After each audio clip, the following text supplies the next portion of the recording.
Hello welcome to sign technical hub. ఈరోజు మనం టాక్యోమెట్రీ survey గురించి నేర్చుకుందాం. సో ఫస్ట్ ఇంతవరకు మనం సర్వేయింగ్లో ఏమేమి నేర్చుకున్నామండి. జనరల్గా హారిజంటల్ డిస్టెన్స్ మెజర్ చేయాలంటే మనకు చాలా ఇన్స్ట్రుమెంట్స్ ఉంటాయి. కానీ రెగ్యులర్గా మనం ఎక్కువ ఏది యూజ్ చేస్తామంటే చైన్ కానీ టేప్ కానీ. సో చైన్ కానీ టేప్ కానీ యూజ్ చేసి మనం హారిజంటల్ డిస్టెన్స్ని మెజర్ చేస్తాం. కంపాస్ యూజ్ చేసి బియరింగ్స్ని మెజర్ చేస్తాం. ఆ బియరింగ్స్ నుంచి మనం మళ్ళీ యాంగిల్స్ని క్యాలిక్యులేట్ చేస్తాం. ఆటర్ లెవెల్ కానీ డంపీ లెవెల్ కానీ యూజ్ చేసి డిఫరెన్స్ ఇన్ ఎలివేషన్ అంటే మనకు రెండు పాయింట్స్ తీసుకుంటే ఆ రెండు పాయింట్స్ మధ్య ఎంత ఎలివేషన్ డిఫరెన్స్ ఉందనేది మనం ఫైండ్ అవుట్ చేస్తాం. థియోడ్ యూజ్ చేసి మనం యాంగిల్స్ని మెజర్ చేయొచ్చు. ఎప్పుడైతే మనకు లైన్ ఆఫ్ సైట్ హారిజంటల్గా ఉంటుందో అప్పుడు థియోడ్ లైట్ అనేది ఆటర్ లెవెల్గా మనకు వర్క్ చేస్తుంది. అప్పుడు మనం ఏం చేయొచ్చు, మళ్ళీ సేమ్ ఆటర్ లెవెల్లో మనం ఏమైతే మెజర్ చేస్తామో డిఫరెన్స్ ఇన్ ఎలివేషన్ అదే దాన్ని మనం థియోడ్ లైట్లో కూడా డిఫరెన్స్ ఇన్ ఎలివేషన్ మెజర్ చేయొచ్చు, ప్లస్ యాంగిల్స్ని కూడా మెజర్ చేయొచ్చు. ఇదే థియోడ్ లైట్లో మనం గనక స్టాడియా డయాఫ్రమ్ ఇంట్రడ్యూస్ చేసినామంటే అదే టాక్యోమెట్రీ. ఈ టాక్యోమెట్రీలో మనం ఏం చేయొచ్చు అంటే స్టాడియా రీడింగ్స్ని వర్టికల్ యాంగిల్స్ని మెజర్ చేస్తాం. ఈ రెండుటిని బేస్ చేసుకొని మనం హారిజంటల్ డిస్టెన్స్ని డిఫరెన్స్ ఇన్ ఎలివేషన్ని క్యాలిక్యులేట్ చేస్తాం. అంటే ఇక్కడ చూడండి, మనము హారిజంటల్ డిస్టెన్స్ని మెజర్ చేసే దానికి మనం ఎటువంటి చైన్ మనం యూజ్ చేయలేదండి. అంటే కంప్లీట్గా టాక్యోమెట్రీ సర్వేయింగ్లో చైన్ సర్వేయింగ్ అనేది కంప్లీట్గా మనం ఎలిమినేట్ చేసినాము. ఇది చాలా ఇంపార్టెంట్ పాయింట్ అండి, నోట్ చేసుకోండి. సో ఇప్పుడు మనం అసలు టాక్యోమెట్రీ అంటే ఏంది, దాని డెఫినేషన్కి వస్తే కనుక టాక్యోమెట్రిక్ సర్వేయింగ్ అంటే ఏంటంటే this is another method of surveying where the horizontal distance and the difference in elevation are determined indirectly. ఇక్కడ మనం డైరెక్ట్గా మనము హారిజంటల్ డిస్టెన్స్ని కానీ ఎలివేషన్ డిఫరెన్స్ని కానీ మనం మెజర్ చేయడం లేదు. మనం ఏం చేస్తున్నామంటే యాక్చువల్గా స్టేడియా రీడింగ్ తీసుకుంటున్నాం, వర్టికల్ యాంగిల్స్ తీసుకుంటున్నాం. సో మనము ఆ డేటా నుంచి మనం క్యాలిక్యులేట్ చేస్తున్నాం అంటే మనం ఇండైరెక్ట్గా మెజర్ చేస్తున్నాం. అది దీని యొక్క main principle. Tacheometer is an optical instrument consisting of lens and thus tacheometry is also one of the method of optical distance measurement. ఇది మనకు ఇంపార్టెంట్ బిట్ అండి. Tacheometer is also one of the method of optical distance measurement. It is a quick method of surveying suitable for preparation of topographic maps. This tachyometric method of surveying is very useful for rough terrain where direct method of measurement are difficult.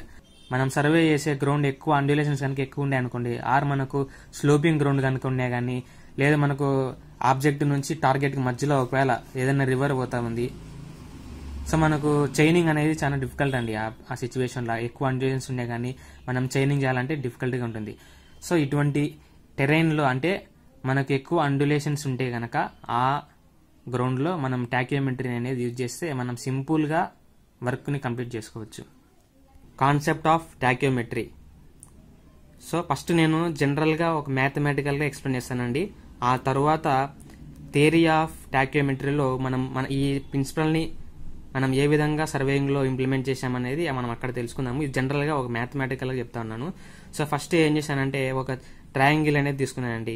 ఈ ట్రయాంగిల్లో ఈ top లైన్కి bottom లైన్కి మధ్యలో theta అనే angle ఉంది. So నేను ఈ ట్రయాంగిల్లో first ఒక horizontal distance d1 distance travel చేసి ఈ రెండు లైన్ల మధ్యలో ఎంత వర్టికల్ డిస్టెన్స్ ఉన్నది అనేది చూసుకుంటే v1 ఉంది. సో మళ్ళీ ఈ స్టార్టింగ్ పాయింట్ నుంచి అంటే అపెక్స్, ట్రయాంగిల్ యొక్క అపెక్స్ నుంచి హారిజంటల్గా d2 డిస్టెన్స్ ట్రావెల్ చేసింటే కట్ చేసింటే ఈ రెండు లైన్స్ మధ్యలో ఉన్నటువంటి వర్టికల్ డిస్టెన్స్ ఎంత ఉందంటే v2 ఉంది. మళ్ళీ అపెక్స్ నుంచి d3 డిస్టెన్స్ ట్రావెల్ చేసింటే v3 డిస్టెన్స్ వర్టికల్ డిస్టెన్స్ వచ్చింది. సో అంటే ఇక్కడ మీరు ఒకసారి అబ్జర్వ్ చేసినారంటే నేను డిస్టెన్స్ ట్రావెల్ చేసే కొద్దీ ఈ వర్టికల్ డిస్టెన్స్ కూడా పెరుగుతూనే ఉంది. సో ఇంకా నేను డిస్టెన్స్ ట్రావెల్ చేసే కొద్దీ వర్టికల్ డిస్టెన్స్ కూడా పెరుగుతూనే ఉంటుంది.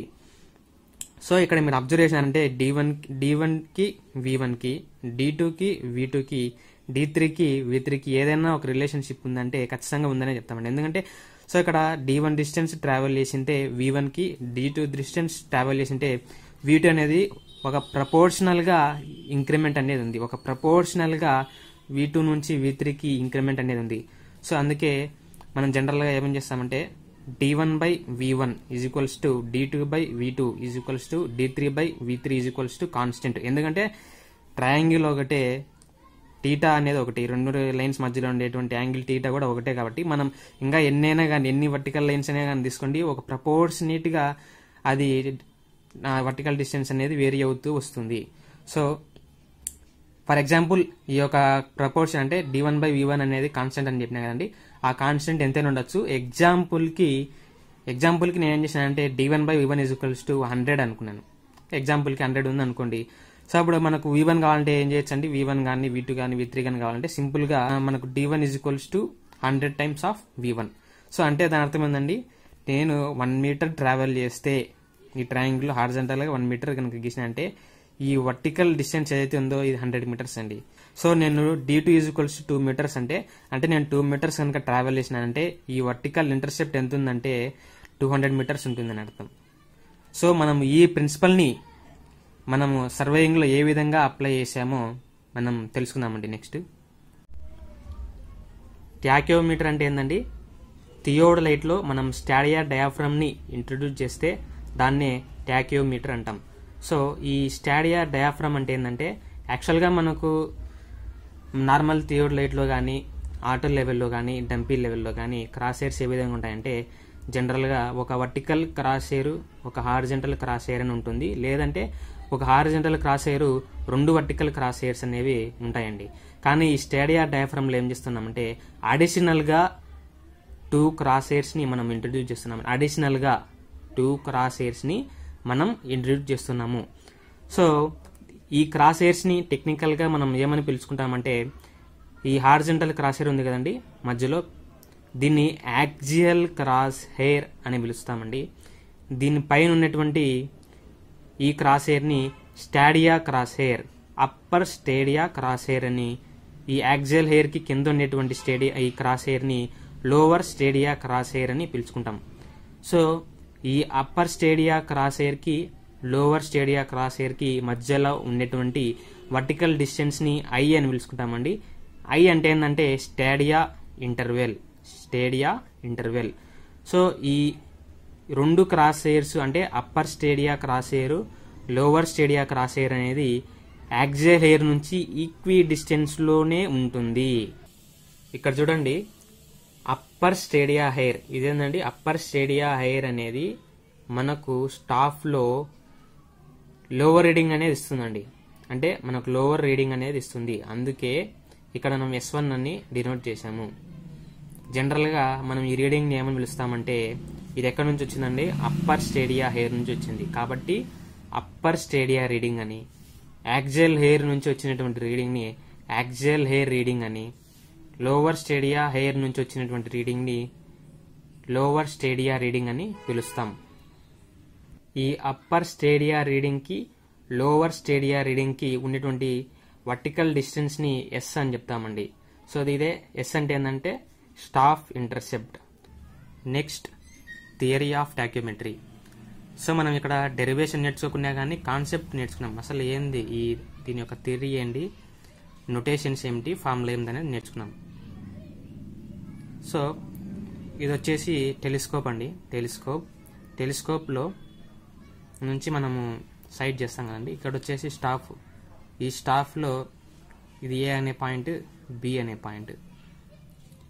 మనకు తెలుసు కదండి ఈ A కి B కి మధ్య డిఫరెన్స్ ఏందండి, S అంటే ఏందండి స్టాఫ్ ఇంటర్సెప్ట్. ఈ స్టాఫ్ ఇంటర్సెప్టే మనకు అంటే ఇది వచ్చేసి ఏంది ఆబ్జెక్టివ్ లెన్స్. ఈ ఆబ్జెక్టివ్ లెన్స్ నుంచి ఈ AB అనేటువంటి ఆబ్జెక్ట్ యొక్క ఇమేజ్ అనేది ఇక్కడ ఫామ్ అవుతుంది. అదే స్మాల్ a, క్యాపిటల్ B నుంచి స్మాల్ b. ఈ స్మాల్ a, స్మాల్ b అనేది క్యాపిటల్ A, క్యాపిటల్ B యొక్క ఇమేజ్ అండి. F అంటే ఏందండి, F అంటే ఫోకస్ నుంచి సెంటర్ ఆఫ్ ఆబ్జెక్టివ్ లెన్స్. ఇది ఆబ్జెక్టివ్ లెన్స్ కదండి, ఆబ్జెక్టివ్ లెన్స్ యొక్క ఆప్టికల్ సెంటర్. ఈ సెంటర్ నుంచి ఫోకస్ ఉండేటువంటి డిస్టెన్సే F అంటే ఫోకల్ లెంత్ అని. D అంటే ఏందండి, మనకు ఇన్స్ట్రుమెంట్ సెట్ చేసిన తర్వాత ఇన్స్ట్రుమెంట్ నుంచి ప్లంబాబ్ వదిలినామంటే కింద మనకు సెంటర్ పాయింట్ వస్తుందండి. అంటే ఇన్స్ట్రుమెంట్ యొక్క సెంటర్ పాయింట్ ఈ వర్టికల్ యాక్సిస్ నుంచి optical centre of objective lens కి మధ్య ఉన్నటువంటి డిఫరెన్సే స్మాల్ డి అంటే. యు అంటే ఏంటండి, డిస్టెన్స్ ఆఫ్ ఆబ్జెక్ట్. ఇదే కదండి మన ఆబ్జెక్ట్, స్టాఫే మన ఆబ్జెక్ట్. సో ఈ స్టాఫ్ డిస్టెన్స్ అండి ఎక్కడి నుంచి, ఆబ్జెక్టివ్ లెన్స్ యొక్క ఆప్టికల్ సెంటర్ నుంచి, ఆబ్జెక్టివ్ లెన్స్ యొక్క ఆప్టికల్ సెంటర్ నుంచి ఆబ్జెక్ట్ కి ఉండేటువంటి డిస్టెన్సే స్మాల్ యు అనేది. సో ఇక్కడ ఏబి అనేది ఇమేజ్ అండి.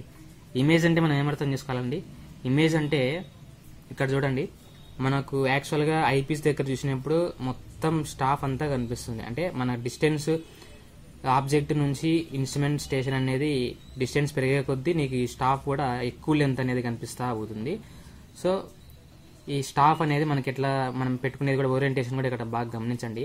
మనకి ఏదైతే ఇక్కడ వర్టికల్ క్రాస్ హెయిర్ అనేది ఉంటుందో మన స్టాఫ్కి ఎగ్జాక్ట్గా కొంచెం కావాల, అప్పుడే స్టాఫ్ అనేది వర్టికల్గా ఉండేటుంది అనమాట.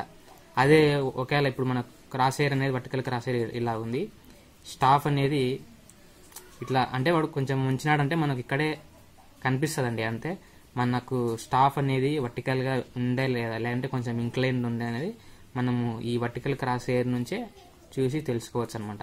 సో ఇక్కడ మనకు స్టాఫ్ మొత్తం కూడా ఆబ్జెక్ట్ అంతా కనిపించినా మనకు ఇమేజ్ అంటే యాక్చువల్గా ఏం తీసుకోవాలంటే ఈ అప్పర్ స్టేడియా హెయిర్ యాక్చువల్గా ఈ ఆబ్జెక్ట్లో ఎక్కడైతే ఇంటర్సెక్ట్ అవుతా ఉందో ఇక్కడ చూడండి, ఎక్కడైతే ఇంటర్సెక్ట్ అవుతా ఉందో ఈ లోవర్ స్టేడియా హెయిర్ అనేది ఆబ్జెక్ట్లో ఎక్కడైతే ఇంటర్సెక్ట్ అవుతా ఉందో ఆ పాయింట్ని మనం యాక్చువల్గా ఏబి అనుకున్నాం. అదే ఇక్కడ స్మాల్ ఏ స్మాల్ బి. మనకి ఇప్పుడు ఈ ఏబి ఇదే మనం తీసుకునేటువంటి ఇమేజ్ అనమాట, ఈ ఏబి అని. ఎందుకంటే మనకు కావాల్సింది ఏంటండి, మొత్తానికి స్టాఫ్ ఇంటర్సెప్ట్ ఎస్ కావాలా అండ్ స్టాడియా ఇంటర్వెల్ కావాలా, ఐ కావాలా. ఐ అంటే ఏంది, మనకు ఈ డిస్టెన్సే కదండి, అప్పర్ హెయిర్ లోయర్ హెయిర్ మధ్య డిఫరెన్సే ఐ అనేది. దీని మధ్యలో మనకి ఎంతైతే రీడింగ్ వస్తా ఉందో ఇక్కడ మనకు వచ్చేటువంటి రీడింగే యాక్చువల్గా ఏమిటండి, ఇది S3 S1 మనకి రీడింగ్ కావాలా, మెయిన్ S2 యాక్సిల్ హెయిర్ దగ్గర ఉండే రీడింగ్ S2 అంతే. అది అందుకు మనం దీన్ని మాత్రమే కన్సిడర్ చేసుకుంటున్నాం ఇక్కడ ఈ ఆబ్జెక్ట్లో. అందుకే ఏకి బికి మధ్య ఉండేటువంటి డిఫరెన్స్ అనేది ఐ అంటా అన్నాం. ఫైనల్గా మనం కనుక్కోవాల్సింది ఏంటండి, డీనే కదండి, horizontal distance of object from instrument station. D కావాలంటే ఒకసారి మీరు బాగా ఈ యొక్క డ్రాయింగ్లో మీరు అబ్జర్వ్ చేసినారంటే మనకి డి అనే డిస్టెన్స్ ఏ విధంగా వస్తూ ఉందండి. సో ఇక్కడ చూడండి మీరు, స్మాల్ డి అనేది ఇన్స్ట్రుమెంట్ యొక్క సెంటర్ నుంచి ఆబ్జెక్టివ్ లెన్స్ వరకు స్మాల్ డి ఉందండి. ఇదే ఆబ్జెక్టివ్ లెన్స్ యొక్క సెంటర్ నుంచి ఆబ్జెక్ట్కి యూ ఉందండి. అంటే U plus D, capital D is equals to small D plus U. So నీకు స్మాల్ డి అండ్ యూ అనేది తెలిసిందంటే ఆటోమేటిక్గా మనకు ఈ హార్జెంటల్ డిస్టెన్స్ అనేది తెలిసిపోయినట్టే. సో చూడండి ఒకసారి నోటేషన్స్ ఒకసారి చూసుకోండి. ఐ అంటే స్టాడియా ఇంటర్వెల్, ఎస్ అంటే స్టాఫ్ ఇంటర్సెప్ట్, ఎఫ్ అంటే ఏంటండి ఫోకల్ లెంత్, డి అంటే distance of vertical axis of instrument from optical centre of objective lens, U అంటే ఏంటండి distance of object from optical centre of objective lens, V అంటే small V అంటే distance of image from optical centre of objective lens. So మనకు derivation అంతా చేస్తే మనకి derivation ఏం అవసరం లేదు కాబట్టి డైరెక్ట్గా మనం ఫార్ములా చూసామండి. ఫార్ములా వచ్చేసిందండి, డి కావాలంటే D is equals to K into S plus C. ఈ ఫార్ములా మీరు గుర్తుపెట్టుకోవాలండి. ఈ ఒక్క ఫార్ములా చాలండి. ఈ ఫార్ములా గనక మీకు వచ్చిందంటే ఈ చాప్టర్లో ఎన్ని కేసులైనా కానివ్వండి, ఎటువంటి ప్రాబ్లం అయినా కానివ్వండి, ఏ ప్రాబ్లం అయినా కానీ మీరు ఈజీగా చేయొచ్చు only by using this formula. So ఇక్కడ చూడండి మనకు డి కావాలంటే స్టాఫ్ ఇంటర్సెప్ట్కి ఏం చేస్తున్నామండి, కే అనేది యాక్చువల్గా మనం ఒక కాన్స్టెంట్ కేని మల్టిప్లై చేస్తూ ఉన్నాం. కే అనేది మల్టిప్లై అవుతా ఉంది ఎస్కి, అందుకే K is multiplying constant. K అంటే ఏంటంటే ఎఫ్ బై ఐ ఫార్ములా. ఈ ఫార్ములా కూడా మీరు గుర్తుపెట్టుకోవాలండి, K is equals to F by I. ఇంకొకటి చూడండి, ఈ ఎస్ స్టాఫ్ ఇంటర్సెప్ట్కి సి అనేది ఏమవుతా ఉందండి, యాడ్ అవుతా ఉంది. సో అందుకే C is equals to additive constant C is equals to F plus D. C is equals to F plus D. So ఇప్పుడు మనము ఈ మల్టిప్లయింగ్ కాన్స్టెంట్ అడిటివ్ కాన్స్టెంట్ ని ఏ విధంగా కనుక్కోవచ్చు అనేది ఒక ప్రాబ్లం ద్వారా చూద్దాం. సో చూడండి, ప్రాబ్లం చూడండి. In an external focusing tacheometer the fixed interval between the stadia hairs is 5 mm. అంటే ఏమి ఇచ్చారు వాళ్ళు ఇక్కడ మనకి? Fixed interval between stadia hairs. Stadia hairs అంటే ఏంటండి? Upper stadia hair, lower stadia hair. ఈ రెండింటి మధ్య ఉన్నటువంటి డిస్టెన్స్ ఎంత ఇచ్చినారు మనకి? 5 mm. అంటే I is equals to 5 mm ఇచ్చారండి. The focal length of the object is 25 centimeters. అంటే F is equals to 25 centimeters ఇచ్చారు. Next, the distance of the vertical axis of the instrument from the optical centre of the object is 15 centimeters. అంటే ఏంటనేది యాక్చువల్గా మనకు telescope యొక్క centre నుంచి, centre point అంటే instrument యొక్క సెంటర్ పాయింట్ అనేది, ఇన్స్ట్రుమెంట్ యొక్క సెంటర్ పాయింట్ నుంచి ఆబ్జెక్టివ్ లెన్స్ యొక్క సెంటర్ పాయింట్ మధ్యలో ఉండేటువంటి డిస్టెన్స్ మనం ఏమనుకున్నామండి? డి అనే కదా అనుకుంది. అందుకే D is equals to 15 centimeters. ఫైనల్గా మనం కనుక్కోవాల్సిందండి the constants of tacheometer. Constants of tacheometer మనకి ఏముందండి? యాక్చువల్గా కాన్స్టెన్స్ అంటే ఏమొస్తాయండి? K1 అండ్ నెక్స్ట్ వచ్చేసి C1. K అంటే ఏంటండి? K is multiplying constant. K is equals to F by I. C is equals to F plus D. So first మనము K కనుక్కున్నామండి. So మనం K కనుక్కున్నామండి. K అంటే ఏంటండి? F by I. F అంటే ఏంటండి? 25 centimeters. I ఏమో 5 mm ఇచ్చారండి. అందుకు మనం ఏం చేసినామండి? 250 mm బై 5 mm. సో మనకు మొత్తానికి 50 వస్తుందండి. సో ఇక్కడ చూడండి, మనకు 2 mmలే కాబట్టి క్యాన్సిల్ అయిపోయింది కాబట్టి ఇక్కడ ఇది యూనిట్లెస్ అండి. K is unitless. And C is equals to 2 centimeterలు ఉన్నాయి కాబట్టి మనం డైరెక్ట్గా ఇట్లే చేసుకోవచ్చు అండి. C is equals to F plus D. F అంటే ఎంతండి? 25 centimeters ప్లస్ D అంటే ఎంతండి? 15 centimeters. 15 is equals to 40 centimeters. That is equals to 0.4 meters. So ఫైనల్గా మనం ఒకసారి ఆప్షన్స్ చూసుకున్నామంటే మనకి ఎంత వచ్చిందండి? ఒకటేమో 50, ఒకటేమో 0.4. So K is equal to 50, C is equal to 0.4. So option A is correct. Next question చూద్దామండి. The focal length of the object glass of a tacheometer is 200 mm. అంటే ఏంటండి? F is equals to 200 mm.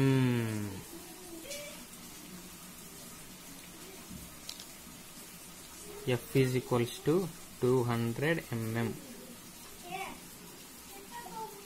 The distance between the vertical axis of the tachyometer and the optical center of the object glass is 100 mm. అంటే ఏంటండి ఇది? యాక్చువల్గా డీనే కదండి. అంటే optical glass యొక్క centre నుంచి ఇన్స్ట్రుమెంట్ సెంటర్ వరకు ఉండేటువంటి డిస్టెన్స్ ఇచ్చారండి. అంటే ఏంటండి? D is equals to 100 mm. D is equals to 100 mm. The spacing between the upper and lower line of diaphragm axis is 4 mm. అంటే ఏంటండి ఇది? అప్పర్ స్టేడియా హెయిర్ కి లోవర్ స్టేడియా హెయిర్ కి ఉండేటువంటి వర్టికల్ డిస్టెన్స్ 4 mm అంట. అంటే ఏంటండి? I is equals to 4 mm. So I is equals to 4 mm. With the line of collimation perfectly horizontal, the staff intercepts are 1 meter, 2 meter and 3 meter. So అంటే ఇక్కడ ఏం చేయాలి బాగా గమనించండి. 1 meter అనేది టాప్ అంటున్నారు. అంటే ఏంటంటే యాక్చువల్గా రీడింగ్ ప్రకారం తీసుకోండి 1 meter, 2 meter, 3 meter.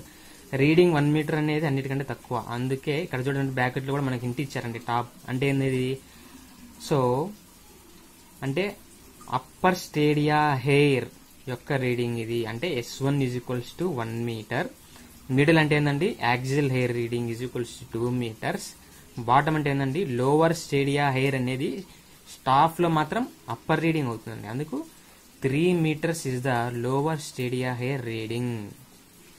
ఓకేనండి, అంటే మనకేమవుతుందండి, యాక్చువల్గా S1 is 1 metre, S2 is equals to 2 metre, S3 is equals to 3 metre.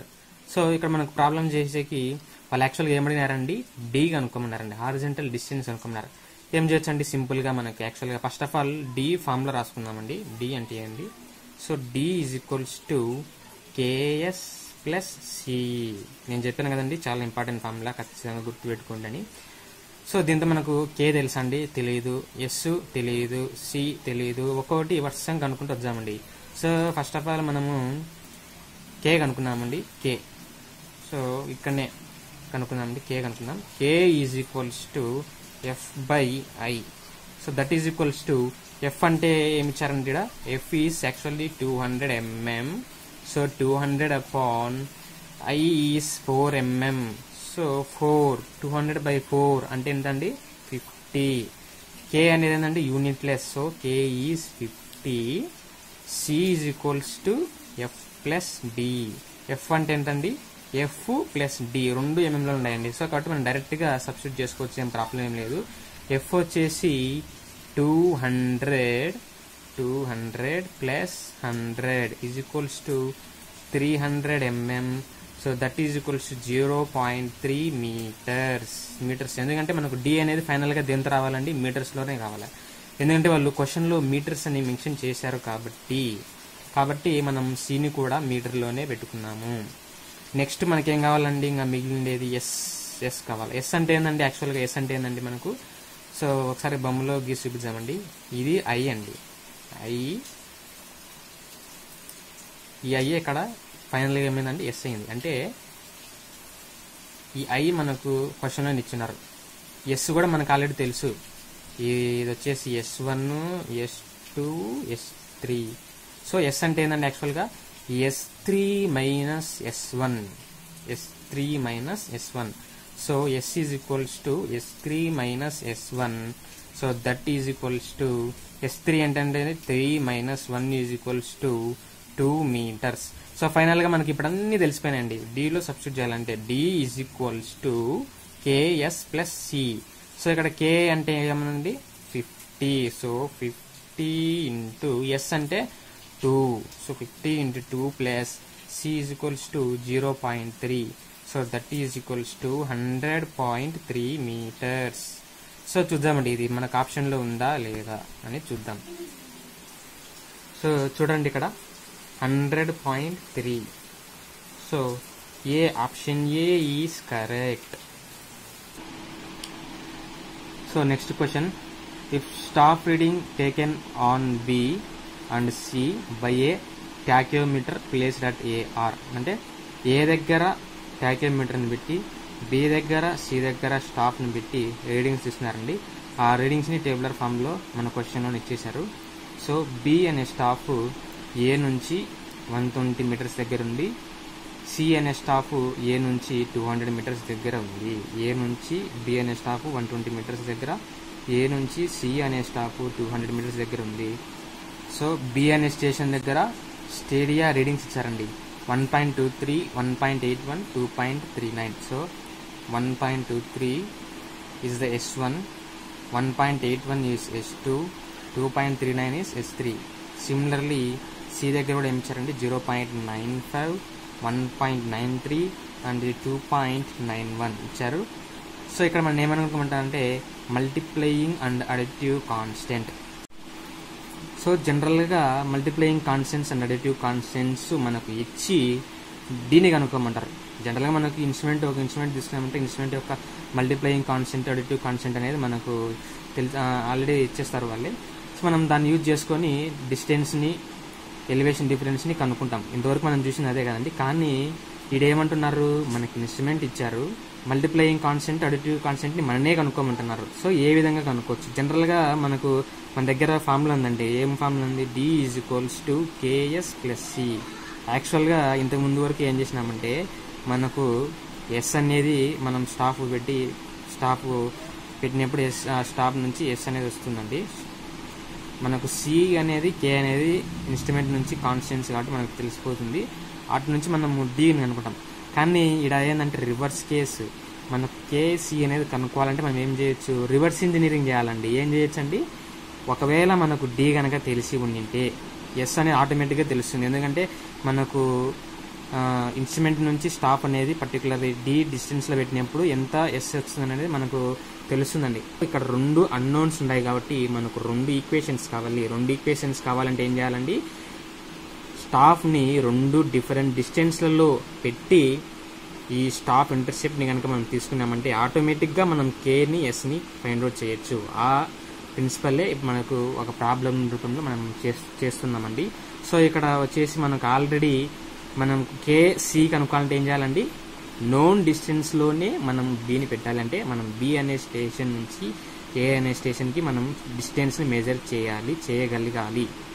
So already మనం చేసాము. మన దగ్గర 120 మీటర్స్ 200 మీటర్స్ అనేది వాళ్ళు ఇచ్చిన్నారు కాబట్టి సో డిస్టెన్స్ ఆఫ్ ఇక్కడ చూడండి, distance of B is equals to 120 meters, distance of C is equals to 200 meters and staff intercept of A is equals to ఏ విధంగా వస్తుందండి,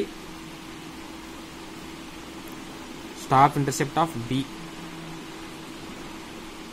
is equals to B దగ్గర ఏ విధంగా వస్తుందండి, 2.39 minus 1.23. So 2.39 minus 1.23 that is equals to 1.16. So staff intercept of C is equals to 2.91 minus 0.95. 2.91 minus 0.95 is equals to 1.96. D is equals to KS plus C. So మన first distance ఏంటండి, 120 meters is equals to కే అనేది మనకు తెలుసా అండి, తెలీదు, yes తెలుసు, 1.16 plus C. So next ఏంటండి, మనకు ఏం డిస్టెన్స్ తెలియాలి, నెక్స్ట్ 200 డిస్టెన్స్ మనకు తెలుసు కదండి, is equals to K into దాని యొక్క స్టాప్ ఇంటర్సెప్ట్ ఎంత, 1.96 ప్లస్ సి. ఏం లేదండి, ఇది ఈక్వేషన్ 1 ఇది ఈక్వేషన్ 2 అనుకున్నాను. ఈక్వేషన్ 1 మైనస్ ఈక్వేషన్ 2 అంటే మైనస్ చేయాలండి. సో ఇక్కడ మైనస్ చేసినామంటే ఈ 2 ఆటోమేటిక్గా వెళ్ళిపోతుంది. సో జనరల్గా 200 నుంచి 120 ఇస్తే ఎంత వస్తుందండి, -80 is equals to minus K constant common 1.96 minus 1.16 is equals to 0.8. So K is equals to 80 upon 0.8 that is equals to 100. So ఇప్పుడు మనకు K అనేది 100 అనేది తెలిసిపోయింది. ఆటోమేటిక్గా మనం ఈక్వేషన్ 1లో కానీ ఈక్వేషన్ 2లో కానీ K ప్లస్లో 100ని సబ్స్టిట్యూట్ చేసినామంటే మనకు ఆటోమేటిక్గా C వస్తుంది. ఏదైనా ఈక్వేషన్ తీసుకోవచ్చండి. అరే మనం ఈక్వేషన్ 1 తీసుకుందాం. ఈక్వేషన్ 1 వచ్చేసి 120 ఈజ్ ఈక్వల్స్ టు K వచ్చేసి ఆల్రెడీ 100 అండి, 1.16 ప్లస్ సి అంటే 120 ఈజ్ ఈక్వల్స్ టు 1.16 ఇంటూ 100 అంటే ఎంతండి, 116 plus C. So C is equals to 120 minus 116. So that is equals to 4. So ఇప్పుడు సి యొక్క యూనిట్స్ ఏందని తెలియాలంటే సింపుల్గా మనకు యాక్చువల్గా డిస్టెన్స్ అనేది ఏదంతైతే ఏ యూనిట్లో ఉంటుందో ఆటోమేటిక్గా సి కూడా అదే యూనిట్లో ఉంటుందండి. సో ఇక్కడ మనం చూసుకున్నామంటే మనకు వచ్చినటువంటి ఈ ఒక డిస్టెన్స్ అనేది మీటర్లో ఉంది కాబట్టి ఇది కూడా మీటర్ అనే చెప్పుకోవచ్చు. యాక్చువల్గా సి వచ్చేసి ఇంత ఉండదండి, మనకు జనరల్గా పాయింట్స్లోనే ఉంటుంది, అంటే 0.4 లైక్ దట్ ఉంటుంది. యాక్చువల్గా మనకు సి అనేది 0.4 అలా ఉంటుంది. కానీ మనం మన కన్వీనియంట్గా మనం ప్రాబ్లంలో వాల్యూస్ మనకి ఇష్టం వచ్చినట్టు వాల్యూస్ చేసుకున్నాం కాబట్టి సి అనేది 4 మీటర్స్ లాగా వచ్చింది. జనరల్గా సి అంటే ఏంటంటే, సో మనకు టెలిస్కోప్ అండ్ ఇన్స్ట్రుమెంట్ మొత్తం కూడా తీసుకుని అంటే మొత్తం టోటల్ థియోలైట్ తీసుకుంటే ఇన్స్ట్రుమెంట్ యొక్క సెంటర్ పాయింట్ లంబా వేస్తే సెంటర్ పాయింట్ వస్తుంది కదండి, ఆ ఇన్స్ట్రుమెంట్ యొక్క సెంటర్ పాయింట్ నుంచి ఇక్కడ ఆబ్జెక్టివ్ లెన్స్ ఉందనుకోండి, ఆబ్జెక్టివ్ లెన్స్కి మధ్యలో ఉండేటువంటి డిస్టెన్స్ని మనం ఏమన్నామంటే జనరల్గా డి అన్నాం. సో మనకు ఇక్కడ ఫోకస్ పాయింట్ అనేది ఇక్కడ ఉందనుకోండి. సో ఇది వచ్చేసి ఫోకల్ లెంత్. మనకు జనరల్గా C = F+D అంటే మనకు ఈ నుంచి ఈ డిస్టెన్స్ని C అంటున్నాం. సో అంటే మనకు ఈ డిస్టెన్స్ అనేది ఎంత ఉండొచ్చు అండి, జనరల్గా మనకు 30 సెంటీమీటర్స్ టు 45 సెంటీమీటర్సే ఉంటుందండి. అంటే C అనేది జనరల్గా దీని యొక్క రేంజ్ ఇదే అండి. కానీ మనం ప్రాబ్లంలో చేసినప్పుడు 4 మీటర్స్ ఎందుకు వచ్చిందంటే, జనరల్గా మనం కాంపిటేటివ్ ఎగ్జామ్లో ప్రాబ్లమ్స్ ఏంటంటే వాళ్ళు మనకు వాల్యూస్ అంటే ఇప్పుడు మనం చూసినాం కదండి, S1, S2, S3 అనేది స్టేషన్ B దగ్గర ఉన్నప్పుడు C దగ్గర స్టాప్ పెట్టినప్పుడు వచ్చినటువంటి S1, S2, S3 అనేది ఎగ్జాక్ట్గా మనము సర్వేయింగ్ చేసినప్పుడు తీసుకున్న రీడింగ్స్తో చేసినామంటే ఖచ్చితంగా మనకు ఈ రేంజ్లోనే ఉంటుందండి. అట్లా కాకుండా మనం జనరల్గా కాలేజీలో కానీ మనం కాంపిటేటివ్ ఎగ్జామ్స్ పరంగా కానీ ఏదైనా మనం జస్ట్ మన ప్రాక్టీస్ కోసం మనం ఇష్టం వచ్చినట్టు ఈ S వాల్యూని, S2 వాల్యూని, S3 వాల్యూని ఇష్టం వచ్చినట్టు చేంజ్ చేస్తాము. కాబట్టి మనకు జనరల్గా వాల్యూస్ అనేది ఇట్లా రాకుండా ఈ విధంగా వస్తాయండి. మరి నిజంగా సర్వేయింగ్ చేసిన డేటాతో చేసినారంటే ఖచ్చితంగా మీకు ఈ రేంజ్లో ఉంటుంది. కాదు మీరు ఇష్టం వచ్చినట్లు వాల్యూస్ చేంజ్ చేసుకుంటే S1 ఎంత ఉండొచ్చు, S2 ఎంత, S3 ఎంత అని జనరల్గా జస్ట్ మనం వాల్యూస్ చేంజ్ చేసుకొని ప్రాక్టీస్ చేసినప్పుడు ఈ విధంగా వాల్యూస్ అనేది మారుతుంటాయి. ఇదే మనకు థియరిటికల్కి ప్రాక్టికల్కి ఉండేటువంటి డిఫరెన్స్. సో నెక్స్ట్ వచ్చేసి అనలిటికల్ లెన్స్. ఈ అనలిటికల్ లెన్స్లో ఏంటంటే K = 100, C = 0 అంటే సో జనరల్గా K అనేది 100 ఉంటుందండి. C అనేది జనరల్గా 30 సెంటీమీటర్స్ టు 45 సెంటీమీటర్స్ వేరీ అవుతుందని చెప్తున్నాం. సో దాన్ని కూడా మనం 0కి తీసుకొస్తే కనుక సో C = 0. ఇది ఇంపార్టెంట్ అండి. Generally C is 0.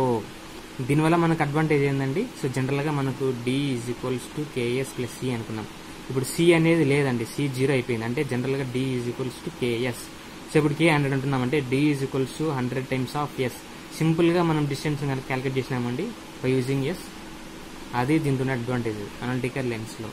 సో ఈ అనలిటికల్ లెన్స్ ఎప్పుడు సాధ్యమవుతుందంటే కాన్వెక్స్ లెన్స్ పెట్టినప్పుడు. ఇది చాలా ఇంపార్టెంట్ అండి. Next system of tacheometric measurements. So జనరల్గా మనకి ఏంటంటే ఈ టాకియోమెట్రీలో మనకు మెయిన్గా 3 సిస్టమ్స్ ఉంటాయండి. స్టాడియా సిస్టమ్ అని, టాంజెన్షియల్ సిస్టమ్ అని, సబ్టెన్స్ బార్ సిస్టమ్ అని. సో స్టేడియా సిస్టంలో మళ్ళీ మనకు 2 ఉంటాయండి, fixed hair system and movable hair system.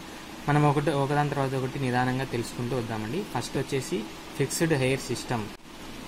ఈ ఫిక్స్డ్ హెయిర్ సిస్టంలో ఏంటంటే ఈ ఐ అనేది స్టేడియా ఇంటర్వెల్ అనేది మనకు ఫిక్స్ ఇన్స్ట్రుమెంట్లో. అంటే ఇన్స్ట్రుమెంట్లో క్రాస్ హెయిర్ ఉంటుంది, క్రాస్ హెయిర్లో upper stadia hair and lower stadia hair మధ్య ఉండేటువంటి వర్టికల్ డిస్టెన్స్ ని ఐ అంటాం. ఈ ఐ అనేది ఆ ఇన్స్ట్రుమెంట్లో కాన్స్టెంట్ కాబట్టి, అంటే ఆ క్రాస్ హెయిర్ మనం స్టేడియా డయాఫ్రామ్ పెట్టినాం కాబట్టి కాన్స్టెంట్గా ఉంటుంది ఐ అనేది.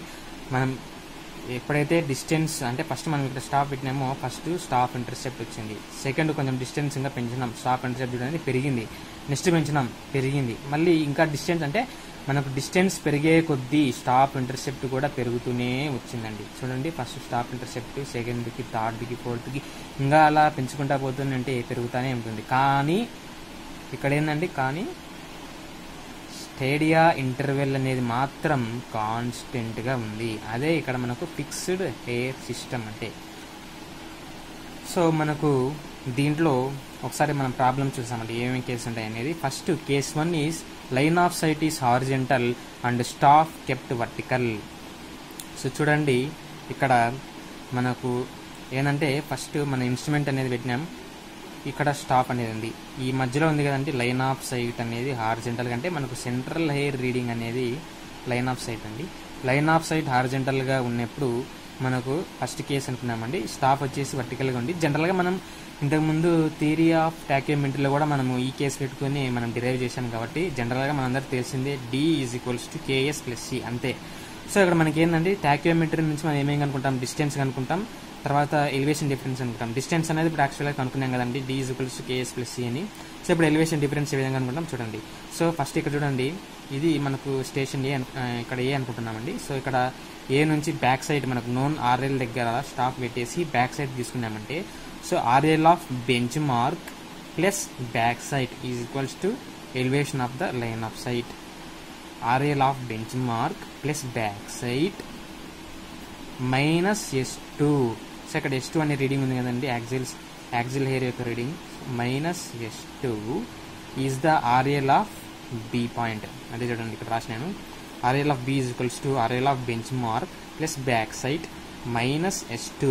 ఇక్కడ ఏంటంటే కొన్ని టెక్స్ట్ బుక్స్లో S2నే R అని కూడా చెప్తారండి. ఈ S2 అంటే యాక్సిల్ హెయిర్ రీడింగ్ నుంచి, అంటే యాక్చువల్గా మనకి యాక్సిల్ హెయిర్ నుంచి గ్రౌండ్కి ఉన్నటువంటి డిస్టెన్స్ని R అంటున్నామండి. R. So this actually R. So అందుకే ఇక్కడ RL of bench mark plus back side minus R. Next case 2 అండి. కేస్ 2 అంటే ఏంటండి, line of sight is incline and staff kept vertical. దీంతో మళ్ళీ మనకు 2 కేసెస్ ఉంటాయండి. దాంతో ఫస్ట్ వచ్చేసి యాంగిల్ ఆఫ్ ఎలివేషన్.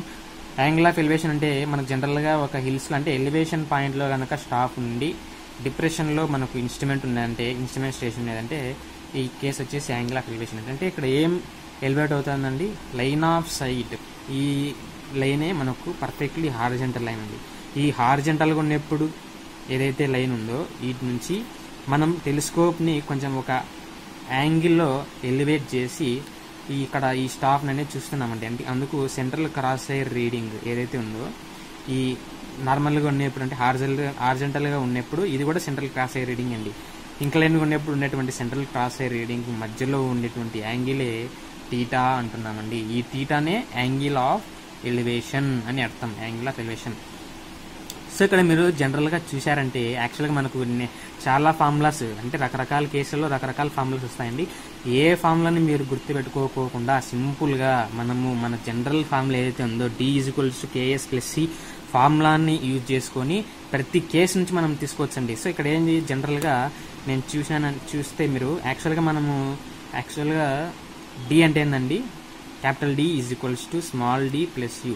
ఇక్కడ చూడండి లైన్ ఆఫ్ సైట్ అనేది ఇంక్లైన్డ్గా ఉంది కాబట్టి మీకు U అనేది కూడా యాక్చువల్గా ఇంక్లైన్లోనే వస్తుందండి. ఇది U, ఇక్కడ చూడండి D అనేది ఉంది. సో D ప్లస్ U ఈ డిస్టెన్సే కదండి మనకు యాక్చువల్గా మనకు మామూలుగా ముందు కేసులో ఏమనుకున్నామంటే D=KS+C అనుకున్నాం. సో ఇప్పుడు ఇదే ఏమైందండి, మనకు సెంట్రల్ క్రాస్ హెయిర్ రీడింగ్ ఉన్నటువంటి ఈ లైన్ ఏదైతే ఉందో, ఇమాజినరీ లైన్ ఏదైతే ఉందో ఈ డిస్టెన్సే కదండి. అంటే వీటి నుంచి ఈ వరకు అంటే ఏదైతే ఈ డిస్టెన్స్ అనేది ఉందో ఈ డిస్టెన్స్ని ఇప్పుడు నేను ఇమాజినరీ లైన్ని ఉండేటువంటి డిస్టెన్స్ని నేను ఇప్పుడు L అనుకుంటున్నాను అండి. సో అంటే ఏంటండి, ఇప్పుడు L=KS+C అంటున్నాను. కానీ ఇక్కడ చూడండి మనం స్టాఫ్ అనేది వర్టికల్గా పెట్టినప్పుడు యాక్చువల్గా మనకు ఇదేంటంటే మనకు మామూలుగా మనం డిరైవ్ చేసినప్పుడు ఏంటండి, లైన్ ఆఫ్ సైట్ అనేది ఈ స్టాఫ్కి పర్పెండిక్యులర్గా ఉండాలనుకున్నాం. కానీ ఇక్కడ ఏమవుతుంది, ఇది వర్టికల్గా ఉంది. అంటే నీకు ఏదైతే మనం అనుకున్నామో S అనేది ఇక్కడ యాక్చువల్గా S అలా ఉండదండి. ఈ స్టాఫ్ని ఏదైతే స్టాఫ్ అనేది ఉందో మన ఇమాజినరీ స్టాఫ్ లైన్ని మనం యాక్చువల్గా వర్టికల్ నుంచి టీటా యాంగిల్లో కనుక మనము ఇంక్లైన్లో పెట్టినామంటే అప్పుడు నీకు యాక్చువల్గా ఇది లైన్ ఆఫ్ సైట్ అనేది పర్పెండిక్యులర్గా ఉంటుంది అని అర్థం. సో అప్పుడు మనము ఏమని అర్థం చేసుకోవచ్చు అంటే యాక్చువల్గా ఈ వర్టికల్ లైన్కి ఈ యొక్క ఇమాజినరీ ఇంక్లైన్డ్ లైన్కి మధ్యలో టీటా అనే యాంగిల్ ఉందండి. సో యాక్చువల్గా మనకి ఏంటంటే లైన్ ఆఫ్ సైట్ పర్పెండిక్యులర్గా ఉన్నప్పుడు అంటే ఈ కేసులో మనకు యాక్చువల్గా S అనేది ఇదే అండి ఒరిజినల్గా మనకి S అంటే ఏంది, మనము D=KS+Cలో చూసినప్పుడు ఉండేటువంటి S అనేది యాక్చువల్గా ఈ S అండి. అంటే మనకు పర్పెండిక్యులర్గా ఉన్నప్పుడు వచ్చినటువంటిది ఏంది, ఈ ఇంక్లైన్డ్ డిస్టెన్స్ యాక్చువల్గా ఇది మనకి S కొంచెం మనకి ఇంక్లైన్లో ఉందండి. కానీ మనకు వర్టికల్గా ఉన్నప్పుడు మెజర్ చేస్తున్నాం కాబట్టి యాక్చువల్గా మనకి వర్టికల్గా ఉన్నప్పుడు ఏదైతే మనకి S అనేది వస్తూ ఉందో ఈ S మనకి ఇక్కడ ఏముందండి, థీటా ఉంది. So actually this is vertically this is S and for the theta నేను ఇంక్లైన్డ్ కన్వర్ట్ చేయాలంటే ఏముందండి, S థీటా. మీకు ఈ ఇంక్లైన్డ్ డిస్టెన్స్ కావాలంటే ఏమవుతుందండి, S cos థీటా. సో ఇక్కడ చూడండి నేను దీన్ని సపరేట్గా గీస్తూ ఉన్నాను. అండ్ ఇది వచ్చేసి ఇంక్లైన్డ్ లైన్, ఇది ఒక వర్టికల్ లైన్ అండి. ఇక్కడ S ఉంది, ఇక్కడ థీటా అనే యాంగిల్ ఉంది. సో నాకు ఇప్పుడు ఈ డిస్టెన్స్ కావాలంటే జనరల్గా ఏం చేయొచ్చండి, so this is S theta, S cos theta is our inclined line అంటే S డాష్ అంటే ఏంటండి, ఎస్ కాస్ థీటా. అదే ఇక్కడ మనం చూపించామండి, S cos theta, S cos theta. అంతేనండి. ఇది కనుక మీకు అర్థమైందంటే ఈ కేసు అయిపోయినట్లే, ఇంకా కేసు అయిపోయినట్లే.